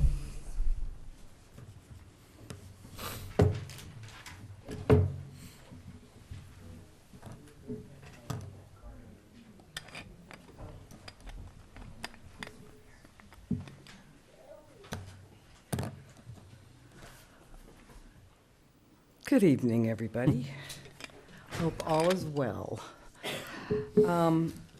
With all the destruction and all the stuff, I just wanted to come up here and first off, start off by saying we are so lucky to have the Ventura County Humane Society in our town. These volunteers have worked tirelessly, whether they're pooper scoopers, laundry people, bathers, but the administration that runs this place that makes it happen, Arlene and Jolene, phenomenal. And I, for one, just think it's wonderful. And on a different note, I've been up here, this is probably like my 4th or 5th time coming to talk about the handicap parking behind the post office. I'm always not attacked, approached, because people watch this, and they always ask me, what's ever happening with the handicap parking? Well, 2 weeks ago, a woman pulled up right in the crosswalk, got out, hobbled out, and I said, you know, that's a really big fine parking there. And she told me that she didn't give a because, and she was clearly in pain, and she said, I can't walk from the back of that building to do my business in the post office. So if I get a ticket, so be it. I'll fight it with everything I have. So I know that this is a Caltrans matter. Well, I'm bringing it to this city council because I want this city council to contact Caltrans. It's not the first, second, third, fourth time that I've been up here pleading. I'm a caretaker, and, you know, I see it. I see the need for it. I did the study. I went to Santa Barbara. Every town in this county except Ojai has parking in front of their post office. Ojai does not. So, that subject is over. I also wanted to talk about the streets. Last year, or the beginning of this year, a lot of the streets got done. I don't know where the funding landed, but there sure is a lot of the streets that didn't get done. And I think it's critical. I don't know if we had the funding. I don't know if we didn't or whatever. And also, I think the Ojai Brewery is a dangerous corner. You know, people they're happy. They're drinking. But as you approach it, it's kind of scary, you know. Parking's a problem, but we do have the park and ride. And those are my comments for tonight. Thank you, Deb. Before you can call it, thank you. Right. Okay, that concludes the public comments. And we will now resume the public hearing. And I have a card here, Judy Gabriel, is that right, Gabriel? Yeah. Mr. Mayor, before Judy, I want to say something to the public. Okay. I just want the public to know that I have always opposed moving the public comment to 8 o'clock. And after every city council meeting, I request that it be moved back to the beginning of the meeting. Just like most cities, I looked on a lot of city agendas. I don't know where this idea came from. Okay, please. I'm going to ask again tonight. Thank Right. you. Okay. Thank you. Judy? Good evening. Hi, my name is Judy Gabriel. I live at 186 Oakland Avenue, and I happen to be Diana's next door neighbor. So I can attest to the diligence and the attention that she puts into detail and her concern about Ojai, and she's taken out lawn and very, very concerned about the water, etc. I also happen to be a consultant on the property on 214 Aliso, and so I can also attest to her diligence into complying with every aspect that she's been asked to as far as the permitting, landscaping, and in that one appointment where the gentleman said she wasn't there, it was because she was told that it was about landscaping and parking, and so otherwise I know she would have been there. But I feel that the appeal is being brought up regarding the process. And it's this case, this project is being used as an example by Mr. Daddy and Mr. Ulrich. The fee structure, the loose definition, if that's an issue, should be something that would be addressed separately and not causing this project to go backwards when they've done everything asked for. They do fit within the definition of the community center. She's presented everything that you've asked and met every condition.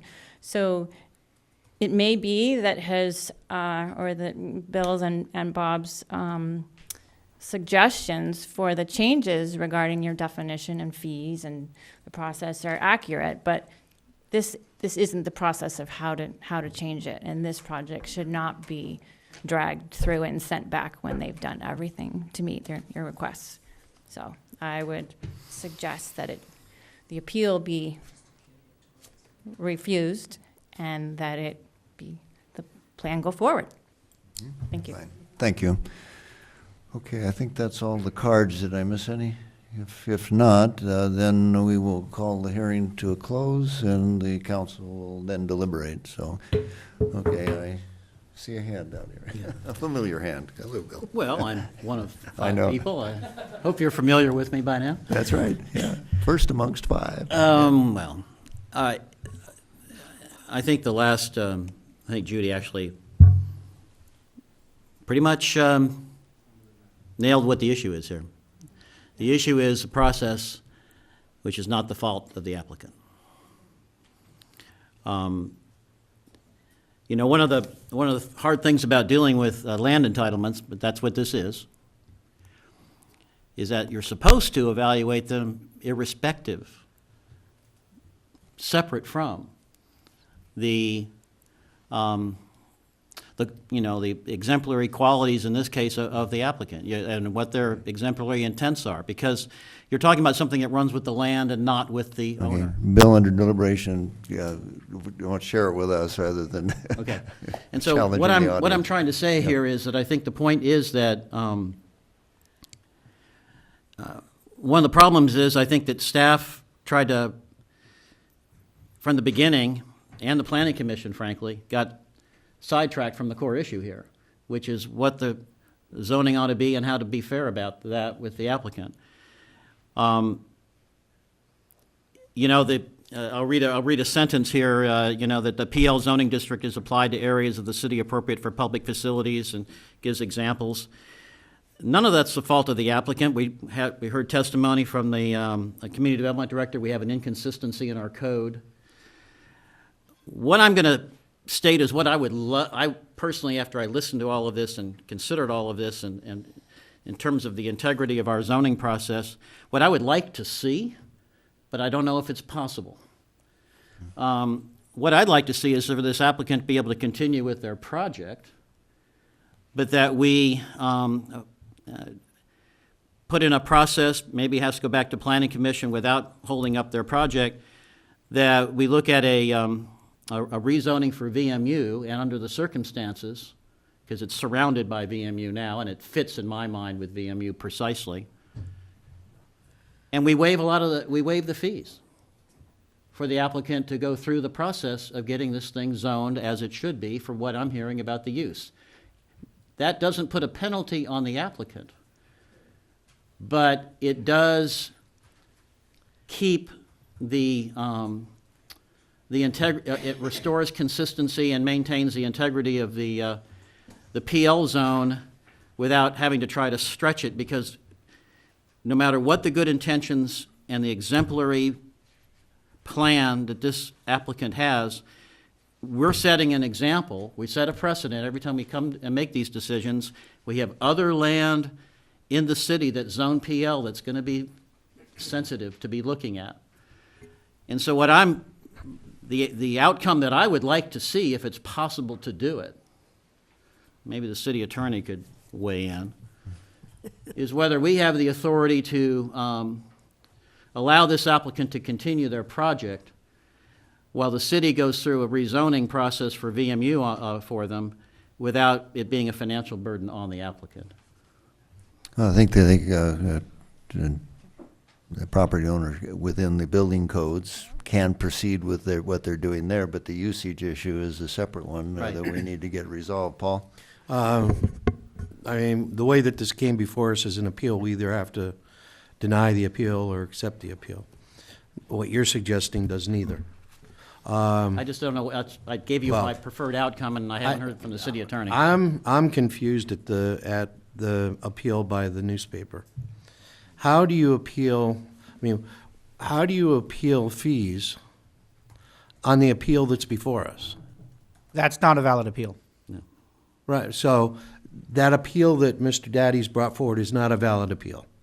The rest of the appeal is, and it's worth noting that the distinctions made by Mr. Daddy in his comments tonight, drawing this line between the fees and the substance, wasn't Right. made in the written appeal. Okay. The written appeal is one appeal under both names. We see no distinction between those two. The question of the fees is a different question for the council, which of course that was the my council thinking, alone and that's why can I'm consider. asking it. So I don't see how that's really an appealable issue before us tonight. I don't. But I think he was just highlighting an issue that's been before us on other occasions. I think everybody kind of weighed in on this idea of a cost-plus fee, where the applicant trying to exercise their rights to object to something then gets into a financial situation that discourages them. That's I agree, but I think that has to come before us separately. in another, through another vehicle. I mean, I don't know any way that we could uphold the appeal on that issue. So it doesn't really, to me, I don't think we can discuss it really. I mean, unless we want to put it on a future agenda item. It would be on a future agenda item. It isn't germane to the land use questions before you tonight. And well, I'll defer to Steve. He might be noting what I think he's going to note. Well, go ahead, Matt, we'll find out. That the fee schedule is already set to return to you, I believe, in the beginning of the year. January 22nd. Thank you. At which point, among other fees, you might consider the appeal fee. Right, well, that's not. And you've already directed an evaluation of the much broader deposit versus fixed fee issue, which I will be brought back to you. Yeah. My second has to do with the use appeal. Now, when I look at the definition, and this definition of a community center is purely allowed without any conditional use permit within the PL zone. It's a very vague definition, but if it's vague, it has to be, in my opinion, a decision has to be made in favor of the applicant. Now, it very well could have been written that says, in the last part of it, available by use of various groups for public activities.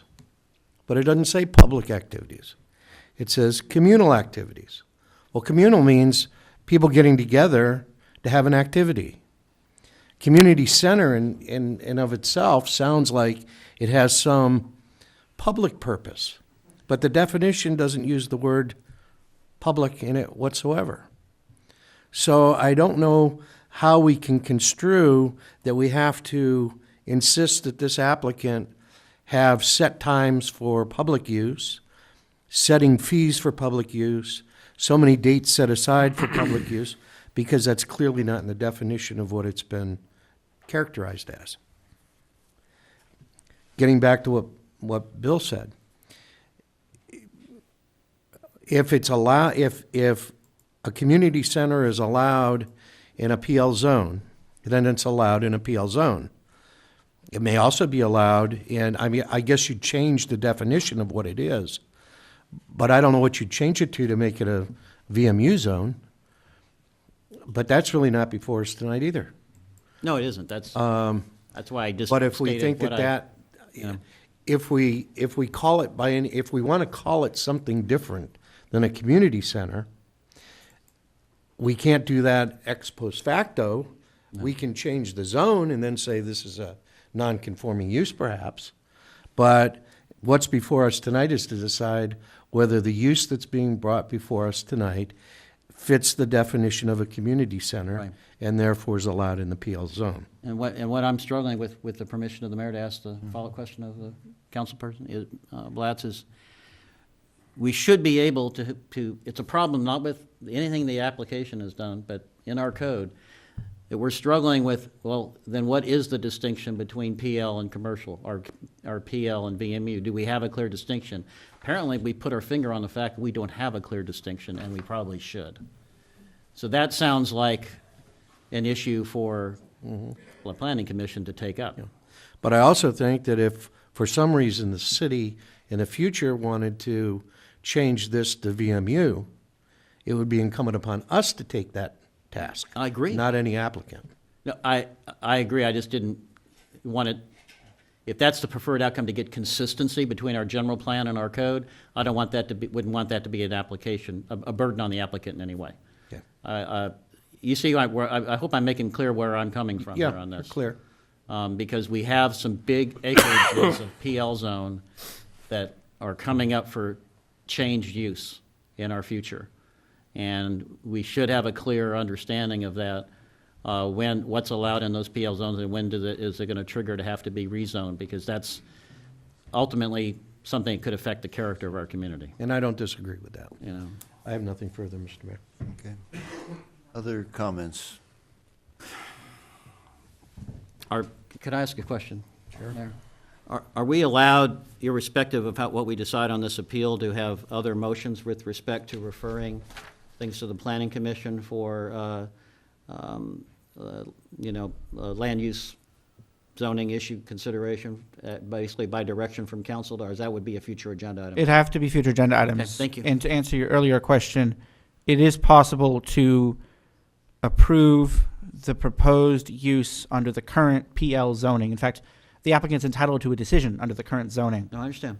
And then you can also direct staff to direct a future agenda item to be brought back to direct staff to process zone change, to change the zone That from would be a future agenda item. PL to VMU. And Or something like, okay. for the record, a community center is a conditionally permitted use in the VMU zone. If that path was followed and the council ultimately changed the zoning, then this use would become, if approved here, would become a non-conforming use and will be allowed to continue for the life of that use. Right. Randy? So Mayor, two things quickly. First of all, we've discovered that we've got this wonderful woman who's coming to our community, who's just going to be an incredible asset to all of us. So that's a good thing. The second thing we discovered is the fact that we've got problems with our planning and our land use. So obviously we need to deal with that. Aside from that, I'd like to make a motion that we adopt the City Council resolution upholding the Planning Commission's approval of a design review permit DRP 18-009 and deny the appeal. I'll second it. Okay, it's been moved and seconded. May I ask the attorney a question? Sure. So any stipulations with respect to the future conduct or future actions of the city staff, planning commission, any kind of that consideration, those are completely irrelevant to the appeal process itself. Now, there's no appropriate stipulations with respect to looking at the zoning issue that can be attached to a motion like this. No. Okay, thank you. The applicant's entitled to a straight up or down vote. I understand. Further comments? I'll just say I watched the Planning Commission hearings, and I am in agreement with the statements that have been made. Okay, well, I bat last, not that that makes any difference. For the record, I understand why the thing was appealed, not having anything to do with the character of the applicant. We've had a lot of testimony here. This is a fine, great addition to the community. But we do seem to have things that continue to come before us that have this sort of an ignoring, and I'm not sure, we can't put the burden on applicants. It comes back on staff and council and the planning commission to have clearer, regulations or interpretations of regulations. I can think of like a half a dozen things that have come up, maybe in the last couple of years, where the application of the zoning law then required us to change the zoning law in order to make the application of it fit. And I'm just using this as my opportunity to suggest to the council that this is one of the problems you have, or that we have, when we do not review our general plan periodically or more frequently than we have, and then we even have zoning that doesn't match our general plan. Because when I first heard of this topic, my concern was, well, what's the big deal? And from the standpoint of use, it doesn't seem like it is such a big deal, but from the standpoint of process and having regulations that mean something, that it highlights a very important thing. And I can see the frustration of those who are appealing when, in order to get clarity or to have their concern addressed, that they have to, pledge their firstborn or something, or some unknown penalty once they get into the quagmire of working through the appeals. There should be a certain amount of responsibility on us to administer our own regulations. It seems like in this case that it's an issue of if you define it a community center, then it's a permitted use. If you don't, it follows what happened in the past, which is after the school and the church or the convent use went out, future uses in that zone were done by conditional use permits. In fact, I think the person that sold the property at one point had a conditional use permit, and that did expire. So the debate is whether or not this should have a conditional use permit. And if we define in the community center as permitted use, as Paul is saying, that it's vague enough where we find ourselves kind of in the middle on this whole thing. It almost comes down to, once again, a case in the court of equity as opposed to the absolute letter of the law.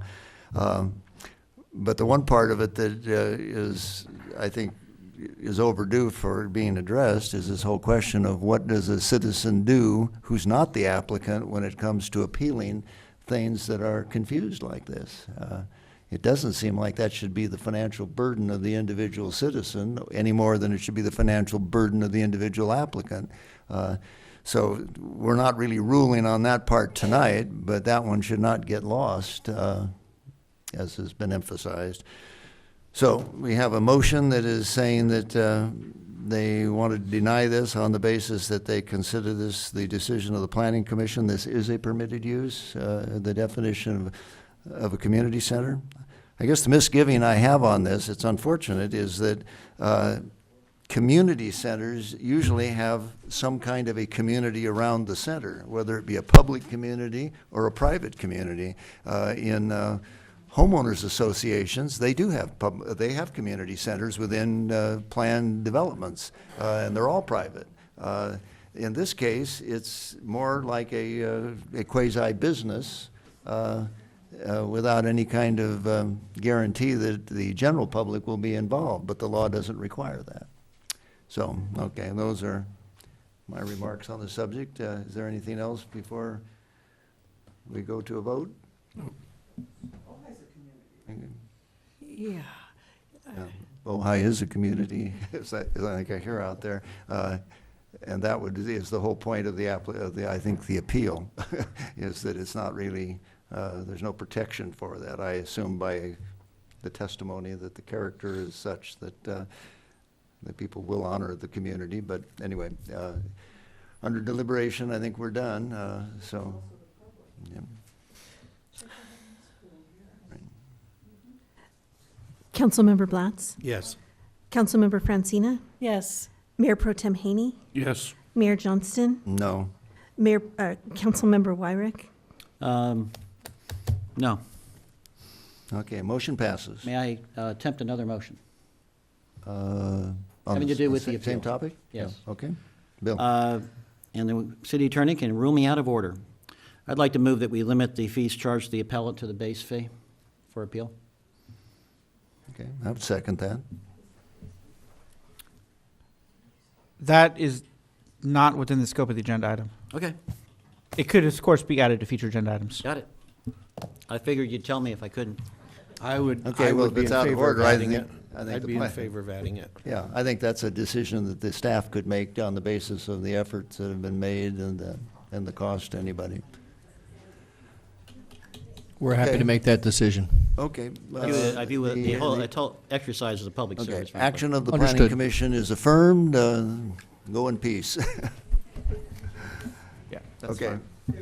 fine. We are now, should we take a 5-minute recess, and those who need to leave can do so? We're going to take up G. You know,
I'll call the council meeting back into session. Not like land use appeals. We are now dealing under discussion items, item G from the consent agenda. I have like 1, 2, 3, 4. I've got 5 cards from the public who'd like to weigh in. Guess we start with staff report. Item G, we are just a brief explanation of where we are in the process. Certainly.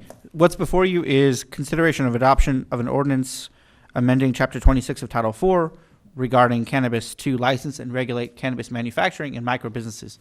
This ordinance was introduced as amended at your last meeting and is before you now for adoption and direction to the manager to adopt comprehensive regulations, applications, etc.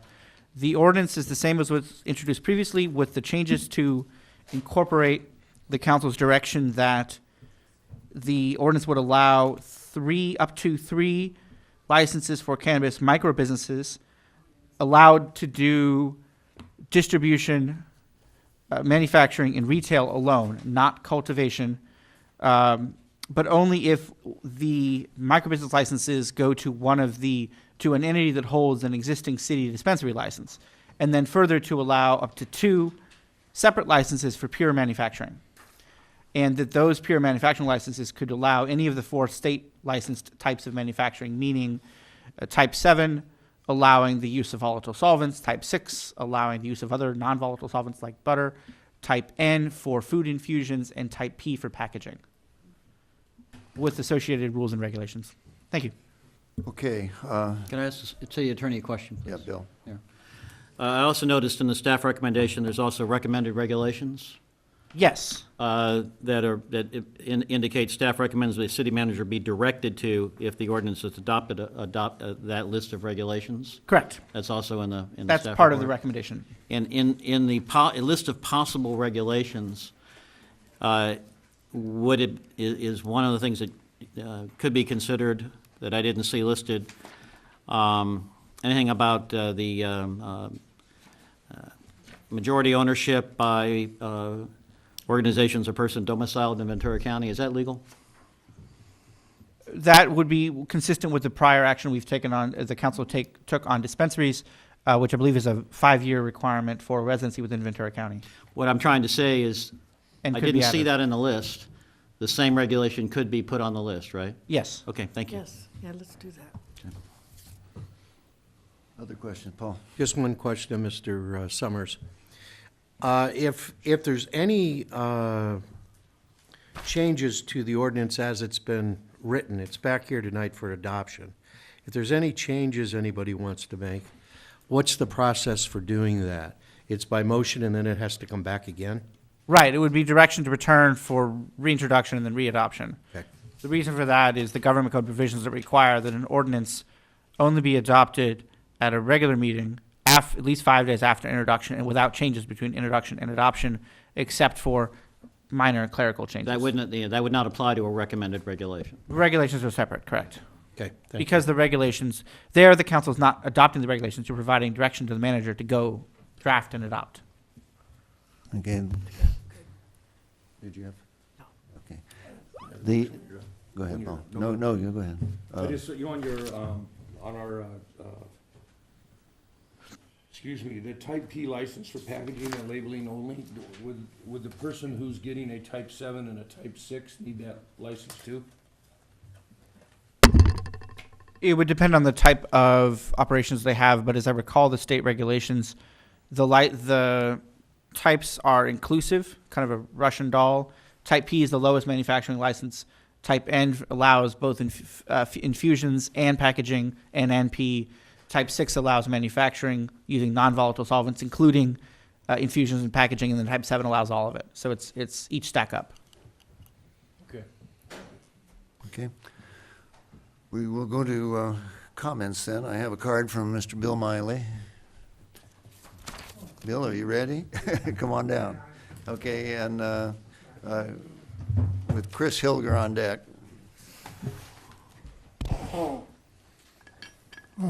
Good evening. For the record, my name is Bill Miley. My concerns are We are a city new to cannabis business, just about 5 months of experience so far. I believe we need more evidence that these businesses are not causing undue stress to our city and community, and to look at the costs for our government resources. Example is traffic increase. We don't know. We have a lot of problems currently now with traffic. Your council approved the need for a traffic study. We should wait for the results before we approve any more cannabis businesses. The proposal for a micro-business prohibits cultivation, which under state law is permitted. According to state law, micro-businesses type 12 must have at least 3 or 4 permitted areas: cultivation, manufacturing, distribution, and retailing. Lots of regulations are involved, and we should seriously consider a city cannabis tax. Why are we considering allowing 2 manufacturing type 7 plus and micro businesses now? What's driving the proposal so early in our cannabis history? Are we trying to maintain their profitability? And yet, we're not proposing any cannabis tax to help the government oversee and regulate this. The state allows local jurisdictions to consider adding a cannabis tax, as I've said. Santa Barbara in 2016, by citizen vote, taxed gross sales of all businesses 20%. And now, all our businesses pay sales tax. Cannabis businesses do too. But they're tightly regulated for a reason. And even more so, with all the regulations being proposed in this ordinance, they're going to require a lot more government effort. So I believe our council should prepare a proposal for voters, Ojai voters, to have a say on a cannabis tax to help our city pay the bills for all of this. Also, I believe we should have at least 1 year of current cannabis experience before permitting any more. Thanks. Okay, thank you, Bill. Chris Hilger with, I'm not sure if, okay, Chris. Chris Hilger, 704 Park Road. I'm probably saying a lot of things Bill said. I was thinking the same thing. This is a new endeavor in the country, not only in the city, in the state, and other states, July 17th. and around the United States. And I think this is all a business in its new flux area. We've already given 6 permits in this area, and I think it would be wise, as me preaching to the jury, I'm not too successful at that, but for you guys to take a break and think about 6 months or a year and look at other areas. Like Fillmore has decided to do nothing in the cannabis area because they want to see how it's going to fall out and which way the wind is going to blow. And I think that's a good idea, because I think it's so new that there are so many things that could happen, and that in 6 months or a year, if the council decided they want to go ahead with this, that would be have a lot of water under the bridge, and they can make a much more salient decision on what would be wise. And the other thing, in another little area, I would like to see as much time spent on the marijuana thing as trying to encourage small businesses in town that pay good wages and people that stay here, because I know of a couple of businesses that have already left and gone to other areas because we're not as friendly as we should be, I think, to small business, and that keeps our own people here and gets our kids to go to school. So thank you. Okay. Thank you, Chris. Well, I have a card here, and I'm not sure if it's just an adjunct to a previous one. It just says I, and then I don't have a name. So if I don't call a name and you thought you had a card in later, we'll come back to you. Okay, Bill Page.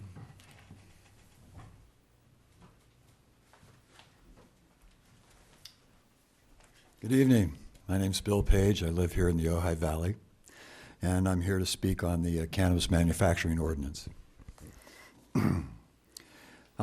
To address any fears of this nascent business, I would quote from the city's recommended regulations.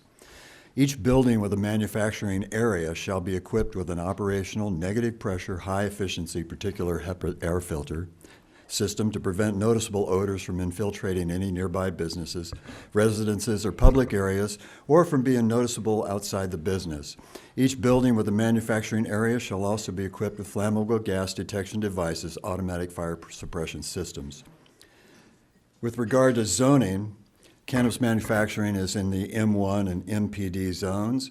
These zones presently allow similar manufacturing uses, including food and beverage product manufacturing, metal fabrication, other small-scale manufacturing uses, and storage and disposal of hazardous materials, uses which may include use of volatile solvents subject to applicable city, county, and state regulations and permit requirements.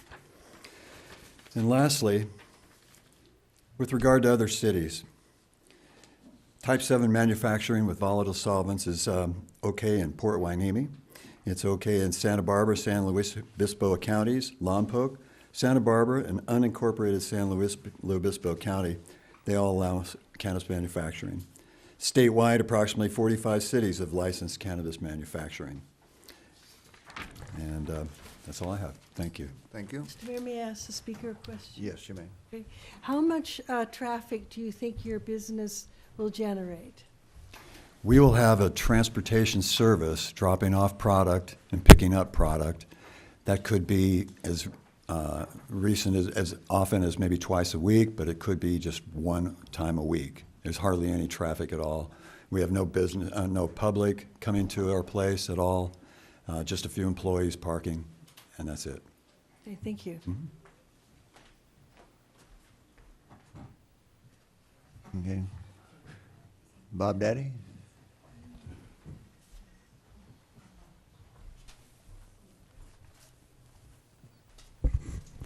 That's a tax schedule for Los Angeles, 57.1%. Council, it was interesting. The elections are almost over, and the big winner is who? Well, the big winner is the people that voted down J&K. That's something I put in here a couple of years ago, and that was a big winner. They got more votes than anybody on the council. What I think is happening is, council, you're out of touch with this community.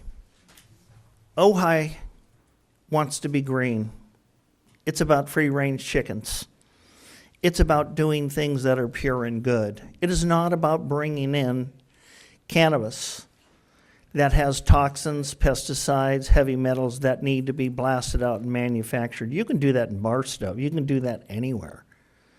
I see no reason that we should bring this in. It does nothing to us. It doesn't add for our base. This big economy of we're going to hire all these people, we kind of found out that we ask great questions after it's too late. I think our process is incredibly incorrect. We have a statement by somebody, I have no idea who it is, about CEQA. We do not know what the water use is, and we do not know how much traffic we're going to have, which is a CEQA issue. And that is going to be guessed at after the fact. We know we're going to go to a stage 4 water in less than a month. So why we're rushing this through today makes no sense to me. We need to get some more answers. What we need to do is when we do a new program like this, we need to put all of the items together that we're asking the city manager to do after you approve it, and then try to figure out how to make it work. That's absolutely incorrect. We need to have a process and how it works and what the restrictions are going to be and what's necessary. When all that stuff gets done, bring it to council and see if you have an appetite for this program. And we don't do it that way. And what we do is we conflict all the time. We got CUPs here. We've got many hotels that are out. We've got all these projects that we rush into in a hurry. We don't do the proper programming, and then we come back, and then it comes up for years, and we fight, and we fight, and we fight. So since nobody has done one of these Type 7s, there are 0 permanent Type 7s issued in the state of California today. There are 150 temporary, but there are 0. The question is, if it's okay in Port Hueneme, what benefit does it bring to Ojai to bring a toxic substance in and manufacture the toxins out? Tell me, what does that do to improve Ojai? and keep a small town nature. Is that what we're really about? We got rid of garlic gold because we didn't like the smell. We got rid of coffee roasters because we didn't like the smell. You drive through Carpinteria, it's pretty amazing. It doesn't smell like orange blossoms. So what I would ask you to do is you have a council change here in less than 3 weeks. Whatever the decision's made, this is going to be with us for a long time. I would ask that you wait until you seat the next council member and have a permanent board or a board that's going to be here longer than a few weeks, and then bring this thing up because we're going to have to live with it for a while. Thank you. Yeah, thank you, Bob. Bliss Page. And Jeff Kroll on deck. Hello, everyone. I'm Bliss Page. First, I want to say thanks for the 4-to-1 vote in favor of cannabis manufacturing. That was very kind. I realize there are a few vocal and powerful people who fear this new venture. Someone was so scared he posted a heavily one-sided article in the paper, leaving out really irrelevant information. The fears some have are really not based in fact. I suppose if you are an insurance agent, you might react to this as something to be feared.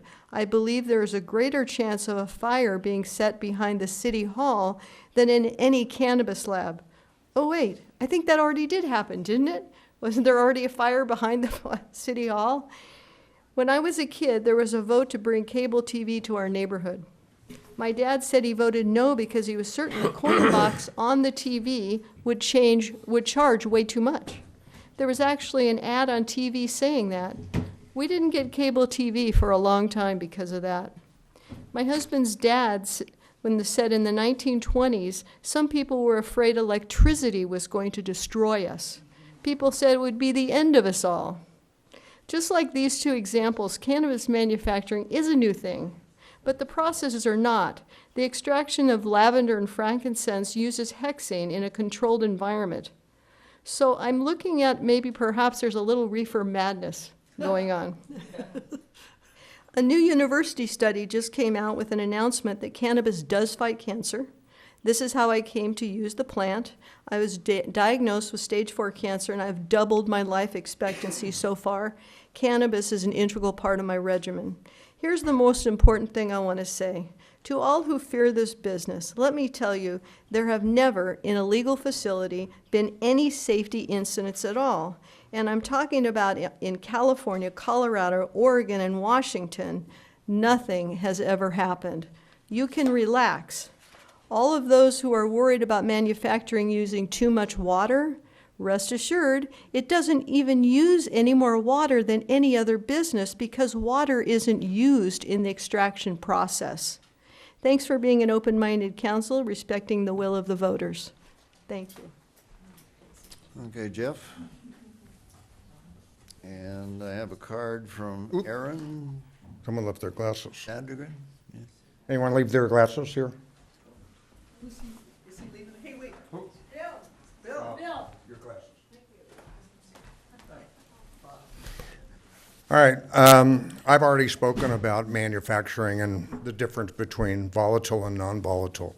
My comments tonight are mainly about microbusiness. Why? Most of the people don't understand what a microbusiness is or why a retailer would want a microbusiness. That's what I'm going to explain. Microbusiness allows us to, I'm not interested in cultivation. And the reason for that is it's a big pain in the ass. It's hard to do it. It's very, very subject to the weather, all that. As a distributor of having a micro business, I then can go to any cultivator in California, look at their lab report, and pick the best of the West. The whole goal here in a micro business, and to get 3 retailers, distribution, and manufacturing, is to produce a product that Ojai Valley can be proud of. And yes, we want to have a testing laboratory, and hopefully we're going to have one, so that we can be the center of a new industry. I want to remind the council that in 1982, you voted in your general plan to make Bryant Street and Bryant Circle your manufacturing M1 zone. It was to bring diversity into this valley. What we lacked was office space. So slowly that started morphing into C1. Now we have an industry that is very excited about being manufacturing and offers diversification to our population. Yes, there's different ranges of pay structure, but let me tell you, distribution, manufacturing, retail, all of those, as we are under an immense amount of financial stress under 15% excise tax, sales tax, and now the distributors that I deal with, we're in the harvest season right now. The pricing is going to literally drop off the cliff in 12 months. So pricing is an important issue. Having manufacturing, having distribution allows us to bring that price down as the product and inventory comes, and as a distributor, I can go to any manufacturer and buy the raw materials and create what is called white label products. Products that are made by the various retailers here, and it's correct. There are only temporary oil manufacturing licenses. But guess what? There are no permanent licenses in any of the types right now. We are now in this morphing phase where we will start being issued these permanent licenses in February and March. I've been extended all the way until February. We need to take time. The goal here is to create the quality product, keep the pricing down, get it and work it down so that we actually have an impact on the black market. And that's where some of our problems lie. We need to regulate it. We need to test this market. We need to generate the income from it. I've never been opposed to a city doing any sort of taxation. Thank you. Okay, thank you, Any Jeff. questions? Okay, Aaron, and I can't read the last name, but Aaron, okay, hi Aaron. And we got Chelsea on deck. Hi, my name is Aaron. I recently have moved up here from Ventura. I am a partner in a company that makes a topical cream, an infusion, a type 6, no toxic, no volatile chemicals, nothing of this sort. I wasn't going to speak tonight, but just real quick, kind of based on that reefer madness comment, which I kind of have to agree with at this point. There's a reason that we're looking at Ojai. There's a reason that we would like to work with CESP, with businesses up here that you have already established. Ojai is, from someone who hasn't always lived here, I can tell you, it's just viewed as a very progressive place, a very open place. And I think it would behoove the city to bring in a manufacturing element. It adds so much to the product, to the brand, to be able to say we're made in the Ojai Valley. Traffic concerns, I don't think are you know, that's not something that we need to worry about as far as what we want to do. But we're local and we want to stay local. We don't want to work in Port Hueneme. We don't want to work in Los Angeles. We want to be a part of this community, and we want to bring to and show you that these types of businesses would be a great thing for the city, in fact, and that we would reflect well on the city of Ojai. And I do agree that there's been some comments tonight that are a little bit on the fear-based and a little bit on the uneducated of what this kind of plant and this kind of medicine can do. And frankly, you guys are kind of a leader in, you know, in the county, that you've opened your doors to the retailers that you have, that they have been as successful as they have been, and that they have the reputations that they do. So I just would like you to consider that when it comes to the Type 6 manufacturing, that we're not here to do any harm.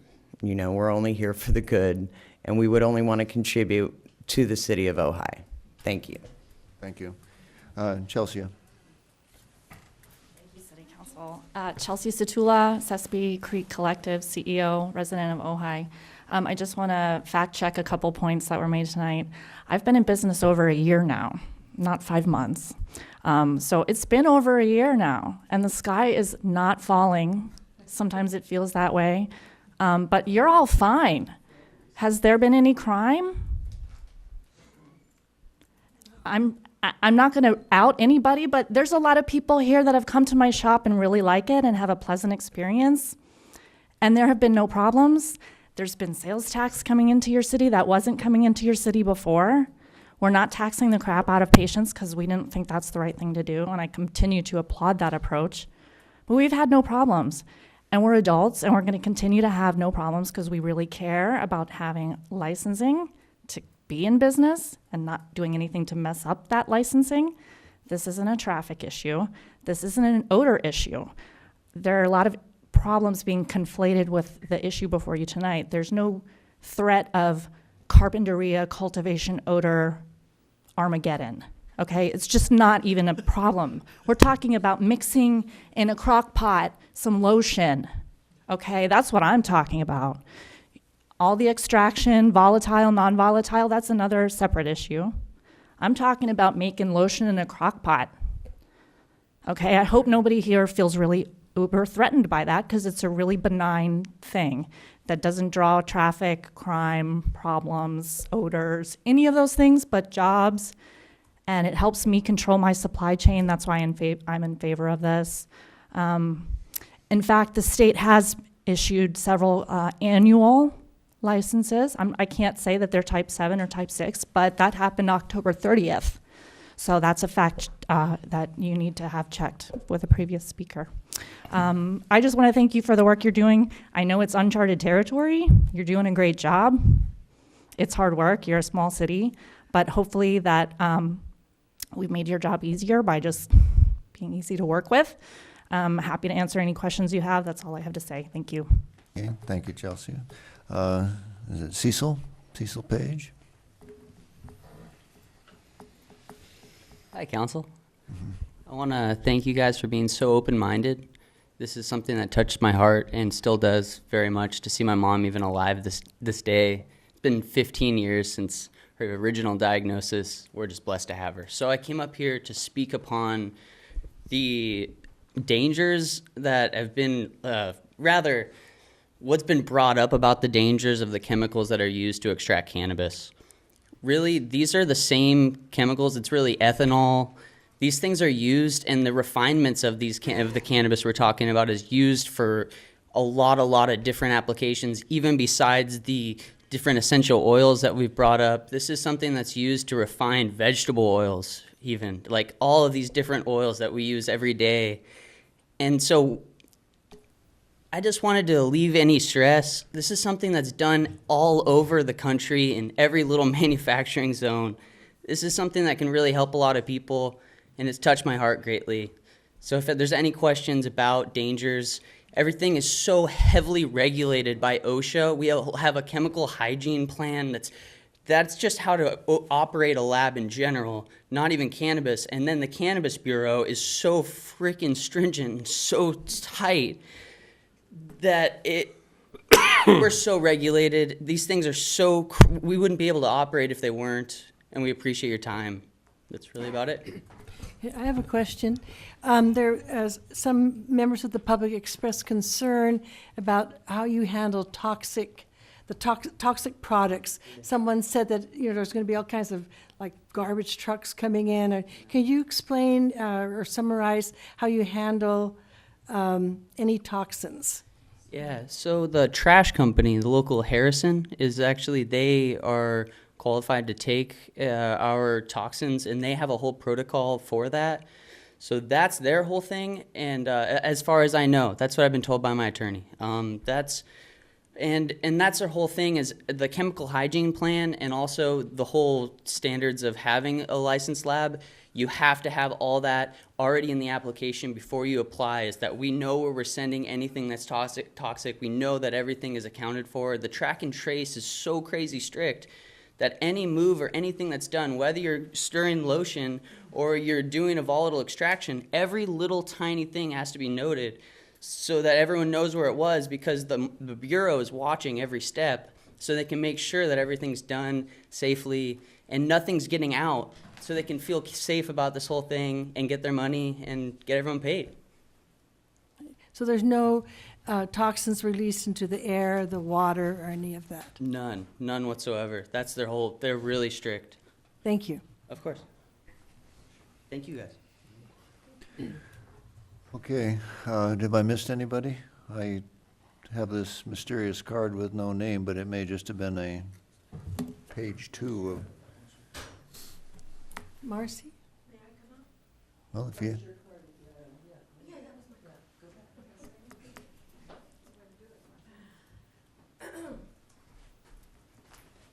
Well, I didn't plan on speaking, but previous speaker said something that just kind of blew my mind.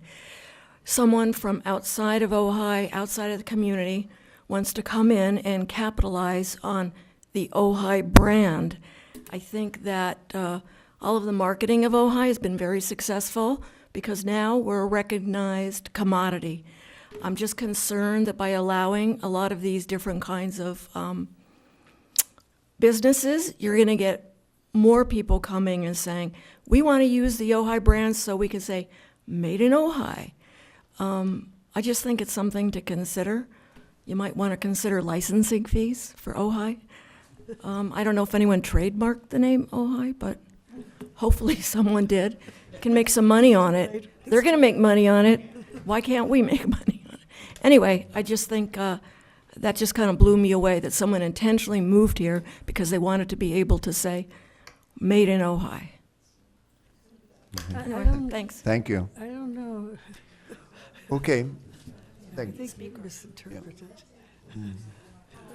Okay, that's all the cards I have, so we will bring the matter back to the council for deliberation. Okay. Comments from the council? Comments from the peanut gallery here? Okay, Go ahead, Bill. Sorry. I just had a question for the city attorney, real quick, if that's okay. When we did the initial round of licensing for the dispensaries, I believe that we were very careful to, as much as possible, make it a permissive license as opposed to an entitlement. In other words, revocable. Right. And With due process, of course. well, of course, with due process. Basically, included in these recommended regulations and the body of the of this ordinance is that same protocol carry forth? Yes. We established for the dispensaries with that regard? That is maintained for the proposed additional manufacturing licenses. Okay. In terms of not creating an entitlement, something that can be revoked with due process if there is a problem? That's our position, yes. Okay. Okay, other questions or comments? I have a couple of comments. The first comment that I have is I'm not really sure how the public has gotten the opinion that there's some sort of a fear factor here by us. I don't think that we've demonstrated a reluctance to allow medical marijuana in Ojai. I don't think we've exhibited a reluctance to allow private use, personal use of marijuana in Ojai, and I think we've gone as far as any other community in terms of this ordinance. But I do think that after having looked into the situation, I've been a supporter of it all along and have always have voted in favor of it because my basic belief is that if it's allowed by state law and there's people that are wanting to do it, why should the city say no within reason? But I've also had an opportunity to look at the Type 7 license with the volatile chemicals. And from some things that I've done in the past, the methanes and the butanes and the other solvents that are used in the extraction to produce the cannabis oils are dangerous. They are dangerous. There's no question about it. They can cause explosions. They can cause fires. They can cause burns. Volatile chemicals, as I know from my past in chemistry, get it near anything of any spark or explosion, particularly if it's ether-based or anything like that, will ignite, and it may not explode the whole building, but it certainly will burn whoever's working as a technician. So I'm inclined to allow the Type 6 license, but I think we need to really think hard and long about the Type 7 at this point. I know that the ordinance before us allows for Type 7, but I'm thinking we probably should step back, allow the manufacturing for Type 6, but I think we need to take the Type 7 a little slower. Okay, other comments? I just have a couple, Mayor. I have a comment. Go ahead, Susan. I wanted to respond. Councilmember Blatz, I didn't get from the public comments that they were saying that any member of the council was, whatever, reefer madness. It was members of the public. I don't think they were referring to us. I think they've, you can't hear me? Okay, I just wanted to say that I did not get the impression. Council, we're deliberating. Okay, Yeah. that that we were characterized as being ill-informed or having reefer madness. I think they were talking half in jest and half in truth of members of the public, because I have gotten some letters from people who, in my opinion, were not well informed, and I tried to send them, the correct information.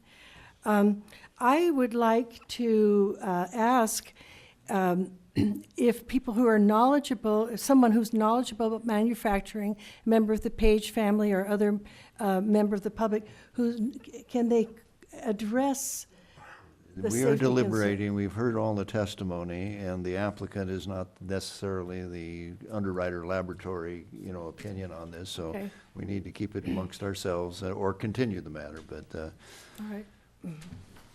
So, just a couple of things. The first go around on, first of all, I agree with what Paul had said early on about we've all supported the medical cannabis.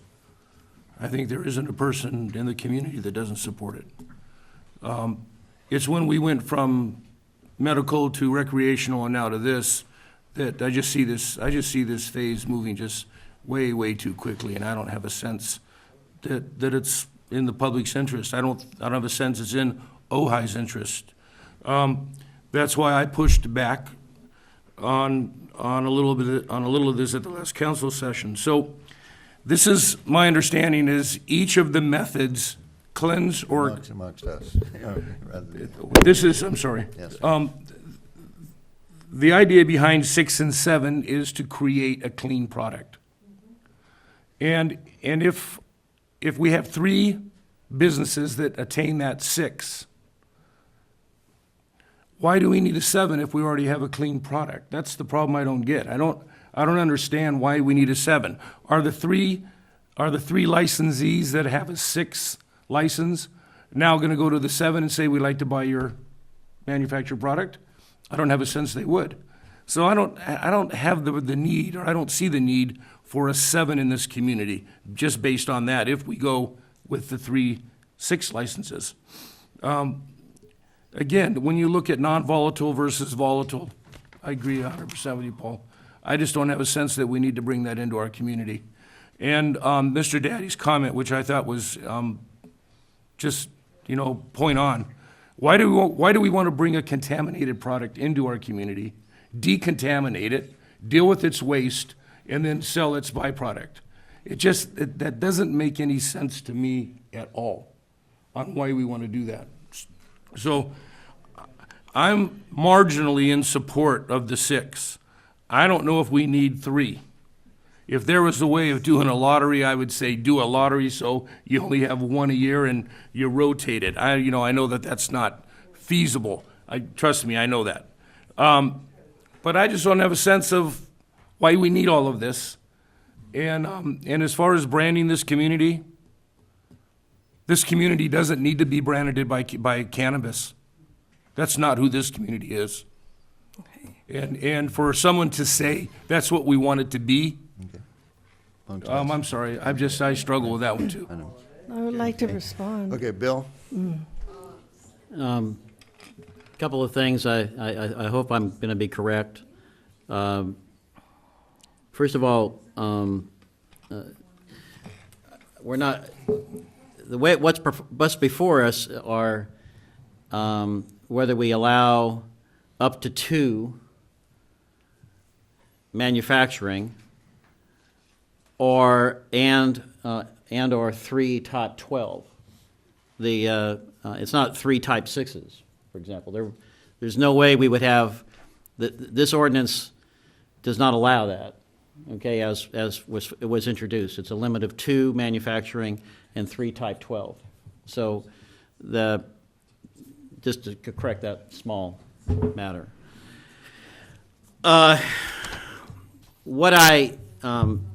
Bill, clarify that a little further when you say it's. Well, my understanding, and I hope someone corrects me, but my understanding is. Well, our staff should pay attention to what what we have Bill's here saying. are up to 3 type 12 or up to 2. And what's proposed is and. Excuse me, 3 type 12 and up to 2 of any manufacturing.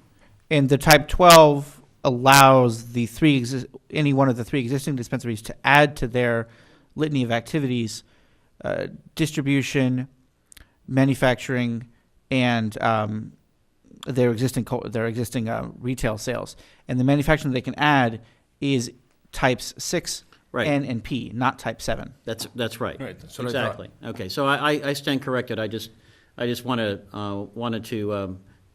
You didn't mention type 12, and that's just. Yeah, well, but pretty much the argument is 6 Okay. and 7 right now, but that's all right. I understand. So let me just get out my thoughts and Okay. go on from there. Susie, you had. Okay, I just, Can I just finish my thought and Yeah, then we'll go on? please. Okay. It's kind of interesting. We talk about wanting to develop our economic base so it isn't just based on tourism. We talk about wanting to have, people being able to work here other than in just service jobs.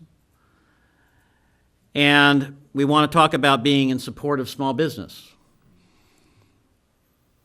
Well, this is an economic opportunity, and while I understand the concerns with type 7, when I look at the facts, that it's a closed-loop system, that the farm marshal is going to be approving anything that happens, it seems to me that we're standing in the way of what are constructive goals that we've, I thought, embraced or adopted, and putting, concerns that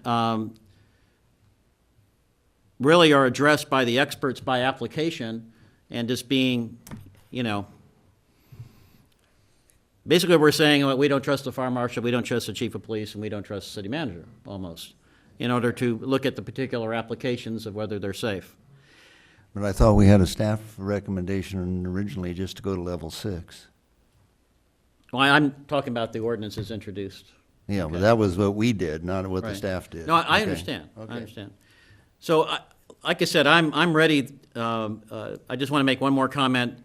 I do want to add to any motion for approval of whatever we do tonight to include the same 5-year residency requirement and the recommended regulations that we have for dispensaries. That's important to me. And I want to make one other comment about the taxes. Because if I've been very consistent, and that is what's important, the most important thing is to minimize the black market, minimize untested product, minimize people not, basically not having a safe alternative. You go back to the history of this country, and there's a lot of lessons I thought we learned from Prohibition, that it's better to regulate than to prohibit in general. And I just feel like the problem I have with the tax issue is that it's, I think, already well accepted that the state policies on taxation are in fact inhibiting the growth of the regulated sector. I've talked to some people at the state level, and they acknowledge it's a problem. I think these kinds of taxation levels that were passed out to us that these local other cities are doing is only exasperating that. So if the idea is to try to get this activity regulated, you don't want to do onerous taxation. I feel that I understand the Type 7 concerns, but I just feel it's unfair to be singling out this activity that is so tightly regulated and could have such benefits in terms of jobs that aren't tourist-based and product that people can utilize. And I'm confident, frankly, in our staff and the police department and the fire department in regulating it properly, that I'm prepared to vote for the introduced ordinance with the addition of the recommended regulation of the 5-year residency requirement. But I understand the concerns, and so we'll see what we can or cannot do tonight. But I just wanted to get my feelings and my perceptions on the record. Okay, thank you. Susan? Okay, well, Bill, thank you. You've said everything I wanted to say and more. I support what you've stated. I do feel that we're unfairly singling out this business because we have dry cleaners, welders, metal workers, we have toxic gas stations. If you look around the valley, you will see many, many businesses that are inherently toxic, polluting, and even, not more than that, gasoline is the cause of war. You can't say that for this product, okay? And this, in my opinion, it is oil. These are oil wars. Conversations with the audience. You're deliberating with your counsel. I may be deliberating, but I also represent. I know, the but public. speeches to the audience engage the audience. Okay. So I challenge and hope that this council will consider all the other volatile businesses in our community. I've mentioned a few. And also, from my perspective, the cannabis industry, first let me clarify, I don't use any medications, drugs, wine, I don't drink. You know, I'm basically a yogi nun. I'm clean. No, I don't even drink wine. It's not my thing. Okay, I mean, once in a while, but it's not. I do have pictures, though. Okay, what? You. Oh, yeah, we have a great picture of us. Okay. So I actually see this in keeping with Ojai's reputation as a health-oriented community. This is part of holistic health. Okay, I still feel there was wording used, as if we're opening Pandora's box or that this is somehow a negative. I think in the course of time, we will see that this is a positive health aspect for our community. It's in keeping with Ojai's reputation as a health-oriented community. And then I would just like to read, if I may, about a year ago, we received a manual that explained the cannabis manufacturing license. It's very thick. It's probably the largest document we've ever received from someone. Just the first page, a couple of paragraphs. Why do we want to be cannabis oil manufacturers?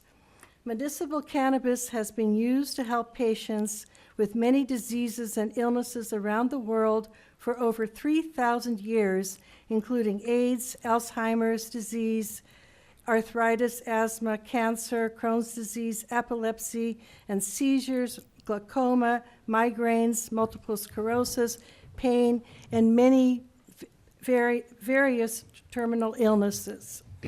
When most people think of cannabis as medicine,